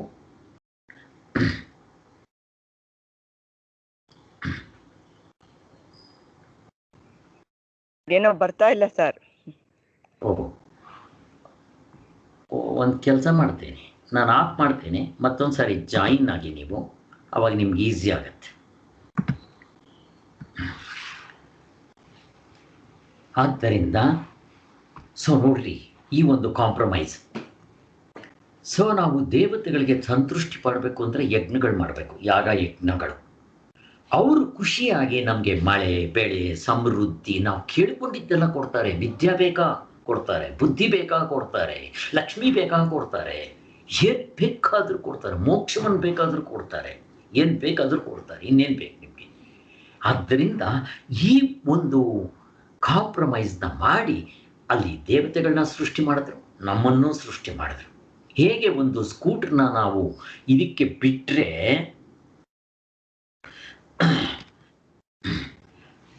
ಅಲ್ಲಿ ರೂಲ್ಸ್ ಅಂಡ್ ರೆಗ್ಯುಲೇಷನ್ ಇರುತ್ತೆ ಗೊತ್ತಾ ನಮಗೆ. RTOಗೆ ಹೋಗಿದ ತಕ್ಷಣ ಫಸ್ಟ್ ರೂಲ್ಸ್ ಆ್ಯಂಡ್ ರೆಗ್ಯುಲೇಷನ್ ನಾವು ಓದ್ಕೋಬೇಕು, ಪಾಸ್ ಆಗಬೇಕು, ಆಮೇಲೆ ರಸ್ತೆಯಲ್ಲಿ ಬಿಡೋದು. ಅದೇ ರೀತಿ ನಮಗೆ ಮನುಷ್ಯನಾಗಿ ಹುಟ್ಟಿದ ಮೇಲೆ ವೇದ ಅನ್ನೋ ಒಂದು ರೂಲ್ಸ್ ಆ್ಯಂಡ್ ರೆಗ್ಯುಲೇಷನ್ ಕೊಡ್ತಾರೆ. ನಾವು ಅದನ್ನು ಓದ್ಕೋಬೇಕು. ದುರಾದೃಷ್ಟಕ್ಕೆ ಈಗ ನಾವು ಭಗವದ್ಗೀತೆ ಪುರಾಣಗಳು ಓದೋ ಕಾಲ ಹೊರಟೋಯ್ತು. ಇನ್ನು ನಮಗೆ ರೂಲ್ಸ್ ಆ್ಯಂಡ್ ರೆಗ್ಯುಲೇಷನ್ ಹೇಗೆ ಗೊತ್ತಾಗುತ್ತೆ, ಜೀವನದಲ್ಲಿ ಹೇಗೆ ನಡ್ಕೋಬೇಕು, ಯಾವುದು ಸರಿ ಯಾವುದು ತಪ್ಪು ಹೇಗೆ ಗೊತ್ತಾಗುತ್ತೆ. ಗೊತ್ತಾಗದೇ ಇರೋದ್ರಿಂದ ನಮಗೇನಾಗುತ್ತೆ, ನಾವು ಮಾಡಿದ್ದೇ ಸರಿ ಅಂತ ಅಂದ್ಕೊಂಡು ನಾವು ದುಃಖ ಪಡ್ತಾ ಇದ್ದೀವಿ. ಯಾವಾಗ ರೂಲ್ಸ್ ಆ್ಯಂಡ್ ರೆಗ್ಯುಲೇಷನ್ ಗೊತ್ತಿಲ್ಲದೆ ನಾನು ವೆಹಿಕಲ್ ತೊಗೊಂಡು ಬಿಡಕ್ಕೆ ಹೋದರೆ ನಾನು ಕೈಕಾಲು ಮುರ್ಕೊಂಡು ಅಥವಾ ನನ್ನ ಪ್ರಾಣ ಕಳ್ಕೊಬೋದು, ಅಥವಾ ಬೇರೆಯವ್ರ ಕೈಕಾಲು ಮುರಿಬೋದು, ಅವ್ರ ಪ್ರಾಣ ತೆಗಿಬೋದು. ಎಲ್ಲ ಆದಮೇಲೆ ವಯಸ್ಸಾಗಿ ನಾನು ನಾಳೆ ನಾಡ್ದು ಸಾಯ್ತೀನಿ ಅಂತ ಅನ್ನೋವಾಗಲೂ, ಅಥವಾ ವಯಸ್ಸಾದ ಮೇಲೆ ನಮಗಿನ್ನೇನು ವ್ಯವಹಾರ ಇಲ್ದಿದ್ದಾಗ ನಾನಿವಾಗ ರೂಲ್ಸ್ ಆ್ಯಂಡ್ ರೆಗ್ಯುಲೇಷನ್ ಕಲಿತೀನಿ ಅಂತ RTOಗೆ ಹೋಗಿ ಕೇಳಿ ಲೈಸೆನ್ಸ್ ತಗೊಳ್ಳೋದು ಎಷ್ಟು ಹಾಸ್ಯಾಸ್ಪದ ಇಲ್ಲ. ತುಂಬ ಜನ ಈ ಪ್ರಶ್ನೆಗೆ ಅದಕ್ಕೋಸ್ಕರ ಮತ್ತೆ ನಮ್ಗೆ ಯಾವಾಗ ತಿಳ್ಕೋಬೇಕು ರೂಲ್ಸ್ ಆ್ಯಂಡ್ ರೆಗ್ಯುಲೇಷನ್, ಬ್ರಹ್ಮಚರ್ಯ ಆಶ್ರಮದಲ್ಲಿ ಚಿಕ್ಕವರಾಗಿದ್ದಾಗ ತಿಳ್ಕೋಬೇಕು. ಹಿಂದೆ ಗುರುಕುಲದಲ್ಲಿ 2 ಥರ ವಿದ್ಯೆ ಕೊಡ್ತಾ ಇದ್ರು, ನಮಗಿದೆಲ್ಲ ಗೊತ್ತಿದೆ. ಆದರೆ ಇವಾಗ ಅದು ಮಿಸ್ ಆಗ್ತಾ ಇದೆ. ಅದಕ್ಕೋಸ್ಕರ ಓಕೆ, ಅಲ್ಲಿಗೆ ದೇವತೆಗಳನ್ನ ಮನುಷ್ಯರನ್ನ ಯಾಕೆ ಆ ಥರ ಸೃಷ್ಟಿ ಮಾಡಿದ್ದಾನೆ ಅದು ಗೊತ್ತಾಯಿತು. ಇನ್ನು ಇದು ಶ್ರುತಿ. ಪುರಾಣಗಳಲ್ಲಿ ಏನು ಮಾಡ್ತಾರೆ, ದೇವರಿದ್ದಾನೆ, ನಾವಿದ್ದೀವಿ, ದೇವಸ್ಥಾನಕ್ಕೆ ಹೋಗ್ತೀವಿ, ಪೂಜೆ ಮಾಡಿಸ್ತೀವಿ. ನಮಗೆ ಪೂಜೆ ಮಾಡೋಕ್ಕೆ ಬರೋಲ್ಲ. ಹಾಗಾದರೆ ನನಗೂ ದೇವರಿಗೂ ಮಧ್ಯೆ ಯಾರಿದ್ದಾರೆ, ಪೂಜಾರಿ ಇದ್ದಾನೆ. ಸತ್ಯನಾರಾಯಣ ಪೂಜೆ ಮಾಡಬೇಕು, ನನಗೆ ಪೂಜೆ ಮಾಡೋಕ್ಕೆ ಬರೋಲ್ಲ, ಮಂತ್ರಗಳು ಹೊರಡಲ್ಲ, ಅವರು ಮಾಡಿಸ್ತಾರೆ ನಮ್ಮ ಹೆಸರಿನಲ್ಲಿ. ಹಾಗೆ ಪುರಾಣಗಳಲ್ಲಿ ಬಂದಾಗ ನನಗೂ ದೇವರಿಗೂ ಮಧ್ಯೆ ಪೂಜಾರಿಗಳಿರ್ತಾರೆ. ಅದೇ ರೀತಿ ನೀವು ಮೋಕ್ಷಕ್ಕೆ ಬಂದಾಗ ನೋಡ್ರಿ, ಲೌಕಿಕ, ವೈದಿಕ, ಪಾರಮಾರ್ಥಿಕ. ಪಾರಮಾರ್ಥಿಕದಲ್ಲಿ ಪರಮಾತ್ಮನಿದ್ದಾನೆ, ನಾನಿದ್ದೀನಿ, ಪರಮಾತ್ಮ ಇದ್ದಾನೆ. ನಮ್ಮಿಬ್ಬರ ಮಧ್ಯೆ ಕರ್ಕೊಂಡೋಗಿ ನಾನು ಮೋಕ್ಷದಲ್ಲಿ ಕುಂಡ್ರಿಸೋದಕ್ಕೆ ಯಾರಿರ್ತಾರೆ, ಗುರುಗಳಿರ್ತಾರೆ. ಅದಕ್ಕೋಸ್ಕರನೇ ಗುರು ಬ್ರಹ್ಮ, ಗುರು ವಿಷ್ಣು, ಗುರುದೇವೋ ಮಹೇಶ್ವರ ಅಂತ ನಮ್ಮಲ್ಲಿ ಹೋಗ್ಲದು ಇರಲಿ. ಅದು ಕರ್ಮಕಾಂಡದ್ದಾಯಿತು. ಇನ್ನು ಜ್ಞಾನಕಾಂಡದಲ್ಲಿ ಏನಪ್ಪ ಅಂತಂದರೆ ಬರೀ ಜ್ಞಾನದ ವಿಚಾರ. ಇವೆಲ್ಲ ಅಲ್ಲೇ ಭಗವದ್ಗೀತೆ ಪೂರ್ತಿ ಜ್ಞಾನಕಾಂಡದ್ದೇ ಬರುತ್ತಲ್ಲಿ. ಜ್ಞಾನಕಾಂಡದ್ದು ಬರುತ್ತೆ, ಎಲ್ಲ ಬರುತ್ತೆ. ಕರ್ಮಕಾಂಡದ್ದು ನೋಡಿ ಈ ಥರ ಅಲ್ಲಲ್ಲಿ ಹೇಳ್ತಾರೆ. ನಮಗೇನು ಪೂಜೆ ಬಿಡಿಸ್ಬಿಡಿ ಅಂತ ಹೇಳಲ್ಲ, ಮಾಡಬೇಕು, ಬಟ್ ಹೇಗೆ ಮಾಡಬೇಕು ಅನ್ನೋದನ್ನು ತೋರಿಸ್ತಾರೆ. ಕರ್ಮಯೋಗ ರೂಪದಲ್ಲಿ ಮಾಡಬೇಕು ಅಂತ ಹೇಳಿ ಈ ರೀತಿ ಈಗ ಮುಂದಕ್ಕೆ ಹೋಗೋಣ. ಇರುವ ತತ್ವವೆಲ್ಲ ಪರಮಾತ್ಮನೊಬ್ಬನೇ. ಜ್ಞಾನಕಾಂಡದಲ್ಲಿ ಹೇಗೆ ಹೇಳ್ತಾರೆ ಅವರು, ಇರೋದು ಆತ್ಮ, ಬ್ರಹ್ಮ, ಪರಮಾತ್ಮ, ನೀವೇನಾದರೂ ಕರ್ಕೊಳ್ರಿ, ಇರುವ ಅರಿವು ಆನಂದ. ಅವನ್ನ ದಶ ಅವತಾರ ಅಂತಾನು ಕರ್ಕೊಳ್ರಿ, ಅವನೇ. ಮತ್ತು ಅವ್ರನ್ನ ದೇವತೆಗಳು ಅಂತ ಕರೀರಿ, ಅವನೇ. ಇನ್ನು ಮನುಷ್ಯರು ಅಂತ ಕರೀರಿ, ಪ್ರಾಣಿಗಳು ಅಂತ ಕರೀರಿ, ಸಸ್ಯಗಳು ಅಂತ ಕರೀರಿ, ಅಥವಾ ಕಲ್ಲು ಬಂಡೆ ಚರ ಅಚರ ಏನು ಬೇಕಾದರೂ ಕರೀರಿ, ಪರಮಾತ್ಮನೇ ಹೀಗೆ ತೋರ್ತಾ ಇದ್ದಾರೆ. ಇಷ್ಟೇ. ಇರೋದು ಯಾರೋ ಒಬ್ಬನೇ. ನಾವು ಗಾಢ ನಿದ್ರೆಯಲ್ಲಿ ಕಂಡುಕೊಂಡಿದ್ವಿ. ಪ್ರತಿಯೊಬ್ಬರ ಅನುಭವದಲ್ಲಿ ಇರೋದರಿಂದ ನನ್ನಲ್ಲಿ, ನಿಮ್ಮಲ್ಲಿ, ಆ ರಾಮನಲ್ಲಿ, ಕೃಷ್ಣನಲ್ಲಿ, ನಾರಾಯಣನಲ್ಲಿ ಒಬ್ಬನೇ ಇರೋದು. ಹೀಗೆ ನಾವು ಅರ್ಥ ಮಾಡ್ಕೋಬೇಕು. ಇರುವ ತತ್ವವೆಲ್ಲ ಪರಮಾತ್ಮನ ಒಬ್ಬನೇ. ಆನಂದ ಸ್ವರೂಪ ಒಂದೇ. ಅವನಲ್ಲಿಯೇ ಎಲ್ಲ ದೇವತೆಗಳು ಅಲಗಿರ್ತಾರೆ. 33 ಕೋಟಿ ದೇವತೆಗಳು ಅಂತ ಹೇಳ್ತಾರೆ. ಎಲ್ಲರೂ ಅಲ್ಲೇ ಇದ್ದಾರೆ. ಆ ಒಂದು ಉಪನಿಷತ್ನಲ್ಲಿ 33 ಕೋಟಿ ದೇವತೆಗಳನ್ನ ಅಲ್ಲಿ 30,000 ಮಾಡ್ತಾರೆ. ಆಮೇಲೆ 330 ಮಾಡ್ತಾರೆ. ಆಮೇಲೆ 33 ಮಾಡ್ತಾರೆ. ಅವು 33ರಲ್ಲಿ ಅರ್ಧ ಮಾಡ್ತಾರೆ. ಆಮೇಲೆ 2ಕ್ಕೆ ತೊಗೊಂಬರ್ತಾರೆ, ಆಮೇಲೆ 1ಕ್ಕೆ ತೊಗೊಂಬರ್ತಾರೆ. ಒಟ್ಟಿನಲ್ಲಿ ಪರಮಾತ್ಮ ಅಂತ ತೊಗೊಂಬಂದು ತೋರಿಸ್ತಾರೆ. ಇರಲಿ. ಆ ಋಗ್ವೇದದಲ್ಲಿ ಏಕಂ ಸದ್ವಿಪ್ರಾ ಬಹುಧಾ ವದಂತಿ. ಇರೋದೊಬ್ಬನೇ, ಆದರೆ ನಾವುಗಳು ಅವ್ರನ್ನ ಬಗೆ ಬಗೆಯ ಹೆಸರುಗಳಿಂದ ಕರಿತಾ ಇದ್ದೀವಿ. ಏನಂತ? ಅವತಾರಗಳು, ಇಂದ್ರ, ಮಿತ್ರ, ವರುಣ, ಹಿಂಗೆಲ್ಲ ಕರಿತಾ ಇದ್ದೀವಿ ಅಂತ ಹೇಳ್ತಾ ಇದ್ದಾರೆ ಅಷ್ಟೇ. ಇರೋದು ಚಿನ್ನವೇ ಆಭರಣಗಳ ರೂಪದಲ್ಲಿ ತೋರ್ಕೊಂತ ಇದೆ, ಗೊತ್ತಿದೆ ನಮಗೆ. ಅದರಲ್ಲಿ ಜ್ಞಾನಕಾಂಡದ ಅಭಿಪ್ರಾಯ ಬೀಜ ರೂಪದಲ್ಲೇ ಗರ್ಭಿತವಾಗಿದೆ. ನೋಡ್ರಿ, ಜ್ಞಾನಕಾಂಡದಲ್ಲಿ ಇದು ಇಂಪಾರ್ಟೆಂಟ್. ಕರ್ಮಕಾಂಡದಲ್ಲಿ ಹೇಳಿರುವ ಕರ್ಮಗಳನ್ನು ಜ್ಞಾನಕಾಂಡದಲ್ಲಿ ಮತ್ತೆ ವಿಧಿಸಿದೆ. ಯಾಕೆ ಸಾರ್ ಈ ಪ್ರಶ್ನೆ? ಏನು ಕರ್ಮಕಾಂಡದಲ್ಲಿ ಕರ್ಮಗಳನ್ನೆಲ್ಲ ಹೇಳಿದೆಯೋ, ಕರ್ಮಕಾಂಡದಲ್ಲಿ ಎಲ್ಲ ಕರ್ಮಗಳು ಹೇಳಿದೆಯೋ ಅಲ್ಲಿ ಅವುಗಳನ್ನ ಮತ್ತೆ ಜ್ಞಾನಕಾಂಡದಲ್ಲಿ ಯಾಕೆ ಹೇಳ್ಬೇಕು? ಮತ್ತೆ ಹೇಳಿದ್ದನ್ನೇ ಹೇಳಬೇಕು, ಇನ್ನೇನು ಮಾಡಕ್ಕೆ ಕೆಲಸ ಇಲ್ವಾ? ಅಲ್ಲ, ಕರ್ಮಕಾಂಡದಲ್ಲಿ ಹೇಳಿರೋದು ಕಾಮ್ಯ ಕರ್ಮಕ್ಕೋಸ್ಕರ, ಜ್ಞಾನಕಾಂಡದಲ್ಲಿ ಹೇಳಿರೋದು ಮೋಕ್ಷಕ್ಕೋಸ್ಕರ. ಎಷ್ಟು ಚೆನ್ನಾಗಿದೆ ನೋಡ್ರಿ. ಒಂದೇ ಕರ್ಮಗಳನ್ನ ಕಾಮದ ವಾಸನೆ ನನಗದು ಬೇಕು ಅಂತ ಹೇಳ್ಕೊಂಡು ಮಾಡಿದ್ರೆ ನಿಮ್ಗೆ ಅಷ್ಟು ಮಾತ್ರ ಫಲ. ನನಗದು ಬೇಡ, ಪರಮಾತ್ಮನೇ ಬೇಕು ಅಂದರೆ ಪರಮಾತ್ಮನೇ ಸಿಗ್ತಾನೆ. ಇದು ಕರ್ಮಯೋಗದ ಹೆಚ್ಚುಗಾರಿಕೆ. ಹೋಗ್ಲಿ, ಕರ್ಮಕಾಂಡದಲ್ಲೂ ಕೂಡ ಈ ಪರಮಾತ್ಮನ ಸೇರಿಸಿ ಇವುಗಳು ಮಾಡ್ರಿ ಸಿಗುತ್ತೆ ಅಂತ ಯಾಕೆ ಹೇಳಬೇಕು? ಹಾಗೆ ಮಾಡಿಬಿಟ್ರೆ ಸಿಗೋತಿಲ್ವಾ ಅನ್ನೋ ಪ್ರಶ್ನೆ. ಹಾಗೆ ಮಾಡಕ್ಕೆ ಹೋದ್ರೆ ಏನಾಗುತ್ತೆ ಗೊತ್ತಾ? ನಮ್ಗೆ ಇವಾಗ ರೂಲ್ಸ್ ಅಂಡ್ ರೆಗ್ಯುಲೇಷನ್ ಗೊತ್ತಿಲ್ಲದೆ ಯದ್ವಾ ತತ್ವ ಮಾಡ್ತಾ ಇದ್ವಲ್ಲ ವ್ಯವಹಾರ, ಹಂಗಾಗತ್ತೆ. ವೀರಪ್ಪ ಆಗ್ಬಿಡ್ತೀವಿ. ಈಗಿನ ಪೊಲಿಟಿಕಲ್ ಲೀಡರ್ಸ್ಗಳು ಆಗ್ಬಿಡ್ತೀವಿ ನಾವು. ಮೋಸ, ವಂಚನೆ, ಕಪಟ, ಸುಳ್ಳು, ಡೈವರ್ಸ್ಗಳು, ಸೆಕ್ಸ್ ಅಬ್ಯೂಸು, ಡ್ರಗ್ ಅಡಿಕ್ಟ್ಸು, ಇವೆಲ್ಲ ಆಗ್ಬಿಡ್ತೀವಿ. ಗನ್ ಕಲ್ಚರ್ ಇವೆಲ್ಲ ಆಗ್ಬಿಟ್ಟಿದೆ. ಇವಾಗ ಆಗುತ್ತಂಗೆ ಆಗ್ಬಿಡುತ್ತೆ. ಅದಕ್ಕೋಸ್ಕರನೇ ನಮ್ಗೆ ಏನಾದರೂ ಬೇಕು ಅಂದರೆ ಇವ್ರನ್ನ ಹಾಗೆ ಬಿಟ್ಟರೆ ಹಾಳಾಗೋಗ್ಬಿಡ್ತಾರೆ ಅಂತ ಹೇಳಿ ಅವ್ರನ್ನೂ ಬಿಡಲಿಲ್ಲ. ನೋಡ್ರಿ, ಅವ್ರಿಗೆ ಮೋಕ್ಷ ಬೇಡ, ಅವ್ರಿಗೆ ಬೇಕಾಗಿರೋದೇನೋ, ನನಗೆ ವಿದ್ಯೆ ಬೇಕು, ಸರಸ್ವತಿ ಪೂಜೆ, ಹಣ ಬೇಕು, ಲಕ್ಷ್ಮೀ ಪೂಜೆ, ವಿದ್ಯೆ ಬೇಕು, ಗಣಪತಿ ಪೂಜೆ, ನನ್ನ ಕೆಲಸಗಳು ನಿರ್ವಿಘ್ನವಾಗಿ ನಡಬೇಕು, ಗಣಪತಿ ಪೂಜೆ, ಆರೋಗ್ಯ ಬೇಕು, ಸೂರ್ಯ ನಮಸ್ಕಾರ, ನನಗಿವಾಗ ಇದಿದೆ, ತೊಂದರೆಗಳಾಗಿದೆ, ಅದನ್ನು ನಿವಾರಣೆ ಮಾಡ್ಕೋಬೇಕು ಅಂದರೆ ಹೀಗೆ ಸತ್ಯನಾರಾಯಣ ಪೂಜೆ, ಹೀಗೆಲ್ಲ ಹೇಳ್ತಾರೆ. ಯಾಕೆ ಅಂತಂದರೆ ಅವನು ಬಿಡೋದಿಲ್ಲ. ನಿನಗಿವಾಗ ಮೋಕ್ಷ ಬೇಡ ಗೊತ್ತು ನನಗೆ, ಆದರೆ ನಿನ್ನ ಈಗಲೇ ಬಿಟ್ಬಿಟ್ರೆ ನೀನು ಕೆಟ್ಟ ದಾರಿಗೆ ಹೋಗ್ಬಿಡ್ತೀಯ. ಬಾಬಾ ದೇವ್ರನ್ನ ಹಿಡ್ಕೊ, ಅದಕ್ಕಿಂತ ಚೆನ್ನಾಗಿ ಕೊಡ್ತಾನೆ ದೇವರು. ಮತ್ತಿಲ್ಲಿ ಮುಂದಕ್ಕೆ ನಿನಗೆ ಕರ್ಮಯೋಗಕ್ಕೆ ಯೋಗ್ಯತೆ ಬರುತ್ತೆ. ನೋಡ್ರಿ ಎಷ್ಟು ಚೆನ್ನಾಗಿದೆ, ಸ್ಟೆಪ್ಸ್ ಎಷ್ಟು ಚೆನ್ನಾಗಿದೆ ಅಂತ. ಜ್ಞಾನನಿಷ್ಠೆ, ನೈಷ್ಕರ್ಮ್ಯ ಸಿದ್ಧಿ, ಅದಕ್ಕಿಂತ ಕೆಳಗಡೆ ಕರ್ಮಯೋಗ. ಆ ಕರ್ಮಯೋಗಕ್ಕಿಂತ ಕೆಳಗಡೆ ನಾವು ಹಿಂದೆ ಬಂದಿದ್ವಿ, ಇವಾಗ ಬ್ರಾಡ್ ಆಗ್ತವೆ. ಕರ್ಮಯೋಗಕ್ಕಿಂತ ಕೆಳಗಡೆ ಕಾಮ್ಯ ಕರ್ಮ. ಹಾಗೆ ನೋಡ್ರಿ ಹೆಂಗೆ ಬರುತ್ತೆ. ಅದಕ್ಕೋಸ್ಕರ ನಮ್ಮ ಶಾಸ್ತ್ರದಲ್ಲಿ ಎಷ್ಟು ಚೆನ್ನಾಗಿ ತೊಗೊಂಬರ್ತಾರೆ ನೋಡ್ರಿ. ನೀವು ಮೋಕ್ಷಕ್ಕೆ ಇಟ್ಕೊಂಡು ಅರ್ಥ ಮಾಡಿದ್ರೆ ಮಾತ್ರ ಹೊಂದುತ್ತೆ. ನೀವು ಮೋಕ್ಷ ಬಿಟ್ಟೇನಾದರೂ ಹಾಗೆ ವೇದಗಳು, ಉಪನಿಷತ್ತುಗಳು, ಭಗವದ್ಗೀತೆಗೆ ಅರ್ಥ ಮಾಡಕ್ಕೆ ಹೋದರೆ ಹೊಂದೋದಿಲ್ಲ. ಆದ್ದರಿಂದ ಎಲ್ಲದರ ಒಂದು ಉದ್ದೇಶ ಮೋಕ್ಷ. ನನಗಂತೂ ಅರ್ಥ ಆಗಲ್ಲ. ಭಗವದ್ಗೀತೆ ಓದ್ತಾರೆ, ಮೋಕ್ಷ ಬೇಡ ಅಂತಾರೆ. ಅದು ಯಾಕೋ ಏನೋ ನನಗಂತೂ. ಇನ್ಯಾಕೆ ಓದ್ತಾರೆ ಹಾಗಾದ್ರೆ ಅವ್ರಿಗೆ ಏನು ಬೇಕು ಅಂತ ನನಗಂತೂ ಅರ್ಥ ಆಗಲ್ಲ. ಆದ್ದರಿಂದ ಕರ್ಮಕಾಂಡದಲ್ಲಿ ಹೇಳಿರುವ ಕರ್ಮಗಳು ಆಯ್ತಲ್ಲ, ಫಲದ ಗುರಿಯಿಂದ ಕ್ರಮದಲ್ಲಿ ಮಾಡಿದರೆ ಇಂಥ ಫಲ ಉಂಟಾಗತ್ತೆ, ಆದರೂ ಅದು ತಪ್ಪಿಲ್ಲ. ಅವನಿಗಿನ್ನೂ ಕರ್ಮಯೋಗ ಮಾಡೋಕ್ಕೆ ಯೋಗ್ಯತೆ ಇಲ್ಲ, ನನಗಿನ್ನೂ ಫಲದ ಆಸೆ ಇದೆ. ಗೋಹೆ ಪ್ರಾಪರ್ ಚಾನಲ್ ತೋರಿಸ್ಬೇಕು ಅವನಿಗೆ. ಬಾ ಲಕ್ಷ್ಮೀ ಪೂಜೆ ಮಾಡಿ. ನೋಡ್ರಿ, ಅವನು ಕೆಟ್ಟ ದಾರಿಗೆ ಬಿಡಲಿಲ್ಲ, ಧರ್ಮ ಕಾಪಾಡುತ್ತವನು. ಅದು ಧರ್ಮ ಬಿಡೋಂಗಿಲ್ಲ ಅವನು. ಧರ್ಮ, ಅರ್ಥ, ಕಾಮ, ಮೋಕ್ಷ, ಧರ್ಮದ ಬೇಸ್ ಮೇಲೆ ನೀನೇನು ಬೇಕಾದ್ರೂ ಸಂಪಾದನೆ ಮಾಡು, ಏನು ಬೇಕಾದರೂ ಮಾಡು, ಏನು ಬೇಕಾದರೂ ಎಂಜಾಯ್ ಮಾಡು ಅಂತ ಹೀಗೆ ಪ್ರಾಪರ್ ಚಾನಲ್ ತೋರಿಸ್ತಾರೆ. ಎಷ್ಟು ಚೆನ್ನಾಗಿದೆ ನಮ್ಮ ಒಂದು ವೇದಗಳು ಇವೆಲ್ಲ.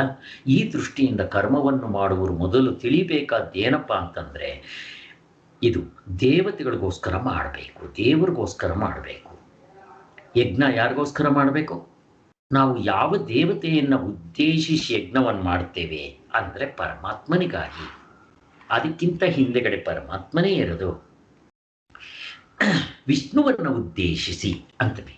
ಯಜ್ಞ ಅಂದರೆ ಇನ್ನೊಂದು ಅರ್ಥ ಏನು? ಯಜ್ಞೋ ವೈ ವಿಷ್ಣು. ಯಜ್ಞಕ್ಕೆ ಇನ್ನೊಂದು ಅರ್ಥ, ಹೆಸರು ವಿಷ್ಣು ಅಂತ, ಪರಮಾತ್ಮನೇ, ದೇವರೇ ಅಂತ ವೇದ ವಾಕ್ಯದಲ್ಲಿ ಈ ಅಭಿಪ್ರಾಯ ಇರುತ್ತೆ. ದೇವತೆಗಳನ್ನು ಉದ್ದೇಶಿಸಿ ಫಲಾಪೇಕ್ಷೆಯಿಂದ ಮಾಡುವ ಕರ್ಮ ಕೆಳಗಿನ ಮಟ್ಟದ ಕರ್ಮ, ಅಪರ ಕರ್ಮ ಅಂತಾರೆ ಅವರು. ಕರ್ಮದಲ್ಲಿ ಎರಡು, ಪರಾಕರ್ಮ ಅಪರಕರ್ಮ. ಪರ ಅಂದ್ರೆ ಏನು? ಪರಮಾತ್ಮ ದೊಡ್ಡವನು.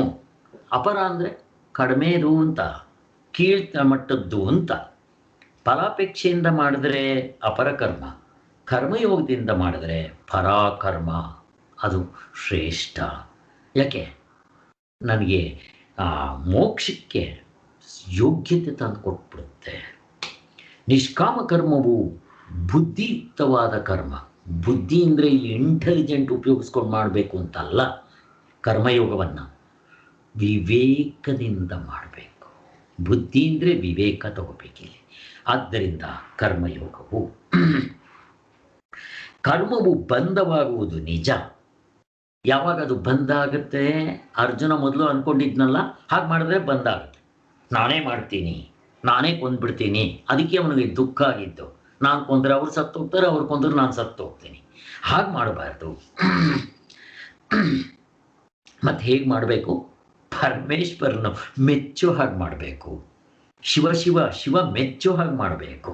ಆದ್ದರಿಂದ ನೀನು ಯಜ್ಞಾರ್ಥವಾಗಿ ಕರ್ಮವನ್ನು ಮುಕ್ತ ಸಂಘನಾಗಿ ಆಚರಿಸು. ಮುಕ್ತ ಸಂಘ ಅಂದರೆ ಅವುಗಳಲ್ಲಿ ಆಸೆ ಇಲ್ಲದೆ, ನಾನು ಅಹಂಕಾರವನ್ನು ಬಿಟ್ಟು, ಸಂಘವನ್ನು ಬಿಟ್ಟು, ಫಲವನ್ನು ಆಸಕ್ತಿ ಬಿಟ್ಟು ಮಾಡು ಅಂತ ಅರ್ಜುನನಿಗೆ ಉಪದೇಶ ಮಾಡ್ತಾ ಇದ್ದಾರೆ. ಆದ್ದರಿಂದ ಪರಮಾತ್ಮನು ಪ್ರೀತಿ ಆಗುವ ಹಾಗೆ ಮಾಡಬೇಕು. ಸಂಘವನ್ನು ಬಿಡುವುದಕ್ಕೂ ಫಲಾಸಂಧಿಯನ್ನು ಬಿಡುವುದಕ್ಕೂ ಆ ಮೂಲಕವಾಗಿ ಕರ್ಮ ಬಂಧನದಿಂದ ಬಿಡುಗಡೆಯಾಗಿ ಜ್ಞಾನನಿಷ್ಠೆಗೆ ಬೇಕಾದ ಯೋಗ್ಯತೆ ಸಂಪಾದಿಸಿಕೊಳ್ಳೋದಕ್ಕೋಸ್ಕರ ಇದು ಬರೀ ಉಪಾಯ ಅಲ್ಲ, ಪರಮೋಪಾಯ. ಕರ್ಮಯೋಗ ಎಷ್ಟು ಗ್ರೇಟ್ ನೋಡ್ರಿ ಕರ್ಮಯೋಗ. ಇಲ್ಲಿ 2ನೇ ಅಧ್ಯಾಯದಲ್ಲಿ ಕರ್ಮಯೋಗ ಶುರುವಾಗಿತ್ತು. ಇದು 3ನೇ ಅಧ್ಯಾಯ. ಕರ್ಮಯೋಗ ಬಿಟ್ಟಿಲ್ಲ, ಹೊಗಳ್ತಾ ಇದ್ದಾರೆ. ನೀವು ಹೀಗೆ ನೋಡ್ತಾ ಹೋಗ್ರಿ. ಇದು 3ನೇ ಅಧ್ಯಾಯದಲ್ಲಿ 4ರಲ್ಲಿ 5ರಲ್ಲಿ 6ರಲ್ಲಿ ಎಲ್ಲ ಕಡೆ ಕರ್ಮಯೋಗವನ್ನು ಹೇಳ್ತಾರೆ. ಇದನ್ನು ತಿಳ್ಕೊಂಡೇ ಬಾಲಗಂಗಾಧರ ತಿಲಕ್ ಅವರು ಭಗವದ್ಗೀತೆ ಅಂದರೆ ಕರ್ಮವನ್ನು ಹೇಳುತ್ತೆ ಅಂತ ಮಾಡಿಬಿಟ್ಟಿದ್ರು. ಅಲ್ಲ, ಜ್ಞಾನಕ್ಕೋಸ್ಕರ ಹೇಳ್ತಾ ಇರೋದು. ಜ್ಞಾನ ಇಂಪಾರ್ಟೆಂಟ್. ವೇದಗಳು, ಉಪನಿಷತ್ತುಗಳು, ಭಗವದ್ಗೀತೆ ನಿಮಗೆಲ್ಲ ಯಾತಕ್ಕೋಸ್ಕರ ಅಂದರೆ ಜ್ಞಾನಕ್ಕೋಸ್ಕರ, ಮೋಕ್ಷಕ್ಕೋಸ್ಕರ, ಆನಂದಕ್ಕೋಸ್ಕರ. ಹಾಗೆ ಚಿಂತನೆ ಮಾಡಬೇಕು. ಯಾಕೆಂದರೆ ಇದು ಹಾಗೆ ಬರುತ್ತೆ ಅರ್ಥ. ಅಷ್ಟು ಹೊಗಳ್ತಾರೆ ಅಂತ ಹೇಳ್ತಾ ಇರೋದು. ಯಾಕೆಂದರೆ ಇದು ಬೇಸ್ಮೆಂಟು. ನಮ್ಮ ಮೋಕ್ಷದ ಸಾಧನೆಗೆ ಇದು ತಳಹದಿ, ಫೌಂಡೇಶನ್. ನೀವೇನು ಮಾಡಿದ್ರೂ ಕೂಡ ಇದರಲ್ಲೇ ಮಾಡಬೇಕು. ಅದಕ್ಕೋಸ್ಕರ ಕರ್ಮವನ್ನು ಮಾಡುವುದಾಗಲಿ, ಯಾವ ಕರ್ಮವನ್ನು ಮಾಡಬೇಕೆಂಬುದಾಗಲಿ ಮುಖ್ಯ ಅಲ್ಲ. ನೀವು ಯಾವ ಕರ್ಮ ಮಾಡಬೇಕು, ಎಷ್ಟು ಮಾಡಬೇಕು, ಮತ್ತು ಹೇಗೆ ಮಾಡಬೇಕು ಅನ್ನೋದು ಮುಖ್ಯ. ನೀವು ಟಾಯ್ಲೆಟ್ ತೊಳಿರಿ, ಕರ್ಮಯೋಗ ರೂಪದಲ್ಲಿ ಮಾಡಿ. ಲೌಕಿಕ, ವೈದಿಕ, ಪಾರಮಾರ್ಥಿಕ. ನೀವು ಲೌಕಿಕ ನಿಮಗೋಸ್ಕರ ಮಾಡ್ತೀರಾ, ಕರ್ಮಯೋಗದಲ್ಲಿ ಮಾಡಿ. ಭಗವಂತ ಅಲ್ಲಿವರೆಗೂ ಹೋಗ್ಬಿಡ್ತಾನೆ. ನೀನು ಮೋಕ್ಷಕ್ಕೋಸ್ಕರ ಮಾಡು. ಅಯ್ಯೋ ಬಿಡಿ ಸ್ವಾಮಿ, ಮೋಕ್ಷ ಯಾರಿಗೆ ಬೇಕು ಅಂದಾಗ ಹೋಗ್ಲಿ ಸ್ವರ್ಗ ನರಕಕ್ಕೋಸ್ಕರ ಆದರೂ ಮಾಡೋ ಅಂತ, ಅಲ್ಲಿಗಾದರೂ ನೀನು ಮಾಡಬೇಕು ಅಂತ. ಅಯ್ಯೋ ಸ್ವರ್ಗ ನರಕ ಯಾರಿಗೆ ಬೇಕು ಸ್ವಾಮಿ, ಹೋಗ್ಲಿ ನೀನು ಹೆಂಡತಿ ಮಕ್ಕಳನ್ನ ಕಾಪಾಡೋದಕ್ಕಾದರೂ ಮಾಡು ಸ್ವಾಮಿ. ಇವಾಗ ಮದುವೆನೇ ಮಾಡ್ಕೊಳ್ಳಲ್ಲ, ಹೆಂಡತಿ ಮಕ್ಕಳ ಕಾಟ ಎಲ್ಲಿ, ಹೋಗ್ಲಿ ನಿನಗೋಸ್ಕರ ಆದರೂ ಮಾಡು. ನೀನು ಬದುಕಿರೋದಕ್ಕೋಸ್ಕರ ಆದರೂ ತಿಂತೀಯ, ಓಡಾಡ್ತೀಯ, ನಿದ್ದೆ ಮಾಡ್ತೀಯ, ಮನೆ ಬೇಕು, ಎಲ್ಲ ಬೇಕು, ಇದಕ್ಕೋಸ್ಕರ ಆದರೂ ಕರ್ಮಯೋಗದಲ್ಲಿ ಮಾಡುವಂಥ ಭಗವಂತ ಎಷ್ಟು ಕೆಳಗೆ ಬರ್ತಾನೆ ನೋಡ್ರಿ. ಅಲ್ಲಿಗೆ ಲೌಕಿಕ, ವೈದಿಕ, ಪಾರಮಾರ್ಥಿಕ ಅಷ್ಟರಲ್ಲೂ ನಾವು ಕರ್ಮಯೋಗ ರೂಪದಲ್ಲೇ ಮಾಡಬೇಕು. ನೀವೇನೇ ಮಾಡಿ, ಮಕ್ಕಳಿಗೆ ಚಿಕ್ಕ ವಯಸ್ಸಿಂದ ಇವನ್ನ ಹೇಳಿಕೊಟ್ರೆ ಎಷ್ಟು ಚೆನ್ನಾಗಿರುತ್ತೆ ನೋಡ್ರಿ. ಆದ್ದರಿಂದ ಇವಾಗ ಅರ್ಜುನ ಕೇಳಿದ ಪ್ರಶ್ನೆಗೆ, ನನ್ನ ಘೋರವಾದ ಕರ್ಮಕ್ಕೆ ಯಾಕೆ ನುಗ್ತಾ ಇದೆಯಾ ಅನ್ನೋದು ನಮ್ಗೆ ಉತ್ತರ ಸಿಕ್ತು. ಅರ್ಜುನ ತಿಳ್ಕೊಂಡಂಗೆ ಯುದ್ಧ ಮಾಡೋದಲ್ಲ, ಅದು ಪರಮೇಶ್ವರನ ಆರಾಧನೆಯಾಗಿ ಮಾಡಬೇಕು. ಆದ್ದರಿಂದ ಆ ರೀತಿ ನಾವು ಮಾಡಿದ್ರೆ ಅಲ್ಲಿ ಲೌಕಿಕದಲ್ಲಿ, ವೈದಿಕದಲ್ಲಿ, ಪಾರಮಾರ್ಥದಲ್ಲಿ ಉಪಯೋಗ. ಮುಕ್ತ ಸಂಗನಾಗಿ ಅಂದರೆ ಈ ಆಸೆಗಳನ್ನ ಬಿಟ್ಕೊಂಡು ಮಾಡಿದಾಗ ಯುದ್ಧ ಕರ್ಮವನ್ನು ಕೂಡ ಯಜ್ಞಾರ್ಥವಾಗಿ ಮಾಡ್ಬೋದು. ಇಹದಲ್ಲಿ ಜಯವೂ ಕೀರ್ತಿಯು ಲಭಿಸುವುದು, ಪರದಲ್ಲಿ ಈ ಲೋಕ ಬಿಟ್ಬಿಡಿ ಸ್ವರ್ಗನೂ ಗ್ಯಾರಂಟಿ ಆಗ್ಬೋದು.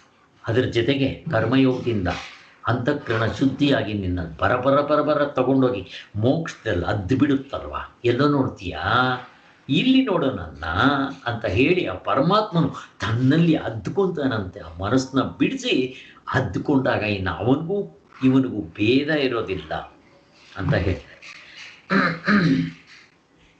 ಜ್ಞಾನನಿಷ್ಠೆಗೆ ಯೋಗ್ಯನಾಗ್ಬಿಡ್ತಾನೆ ಅಂತ ಹೇಳಿದ್ರು. ಇದಕ್ಕಿಂತ ನಿನಗೆ ಹೆಚ್ಚಿನ ಫಲ ಇನ್ನೇನಪ್ಪ ಬೇಕು ಅಂತ ಭಗವಂತ ಉಪದೇಶ ಮಾಡಿದ್ದಾನೆ. ಈ ಶ್ಲೋಕಗಳಲ್ಲಿ ಯಜ್ಞ ವಿಚಾರ ಬಂದಿರುತ್ತಷ್ಟೆ. ಅದಕ್ಕೋಸ್ಕರ ಈ ಯಜ್ಞದ ವಿಚಾರವನ್ನು ಸ್ವಲ್ಪ ಹೇಳಬೇಕು. ಈಗ 21ನೇ ಚಾಪ್ಟರು ಯಜ್ಞಾರ್ಥ ಕರ್ಮ. 3ನೇ ಅಧ್ಯಾಯದ 10ನೇ ಶ್ಲೋಕದಿಂದ 17ನೇ ಶ್ಲೋಕದವರೆಗೂ ಇದರ ಅರ್ಥ ಬರ್ತಿದ್ದಾರೆ. ಯಜ್ಞಾರ್ಥ ಕರ್ಮ ಹಾಗಂದ್ರೆ ಏನು? ಕರ್ಮಕ್ಕೂ ಜ್ಞಾನಕ್ಕೂ ಒಂದು ನಿಕಟ ಸಂಬಂಧ ಇರುತ್ತೆ. ಅದನ್ನು ಅರ್ಥಕೋಬೇಕು ನಾವು. ಇದೇ ಇವಾಗ ನಾವು ಇಷ್ಟೊತ್ತು ಏನು ಮಾಡಿದ್ರು ಅದರ ಸಾರಾಂಶ ಹೇಳ್ತಾ ಇದ್ದಾರೆ ಅಷ್ಟೇ. ಜ್ಞಾನವೇ ಮುಖ್ಯ. ಜ್ಞಾನ ಪಡೆಯೋದಕ್ಕೋಸ್ಕರನೇ ಪ್ರತಿಯೊಬ್ಬ ಮನುಷ್ಯನು ಪ್ರಯತ್ನ ಮಾಡಬೇಕಾದ್ರೆ ದೇವತೆಗಳಿಂದ ಹಿಡಿದು ಪ್ರಾಣಿಗಳವರೆಗೂ. ನಾನು ಮೋಕ್ಷ ಅಂತ ಹೇಳಲ್ಲ, ಆನಂದಕ್ಕೋಸ್ಕರ. ಆನಂದ ಯಾರಿಗೆ ಬೇಡ? ಮೋಕ್ಷ ಬೇಡ ಅಂತ ಅನ್ಬೋದು ಅವರು. ಆನಂದ ಬೇಡ ಅಂತ ಅನ್ಲಿ ನೋಡೋಣ. ಮತ್ತೇನು ದುಃಖ ಬೇಕೇನೋ? ಯಾರು ಒಪ್ಪಲ್ಲ. ಆದ್ದರಿಂದ ಆನಂದ ಅಂತಾನೆ ನನಗೆ ಬೇಕು ಅಂತಾರೆ. ಆ ಮೋಕ್ಷ ಅಂದರೆ ಏನೋ ಅಲರ್ಜಿ, ನನಗೆ ಗೊತ್ತಿಲ್ಲ, ಪಾಪ ಅರ್ಥ ಗೊತ್ತಿರಲ್ಲ ಅಷ್ಟೇ.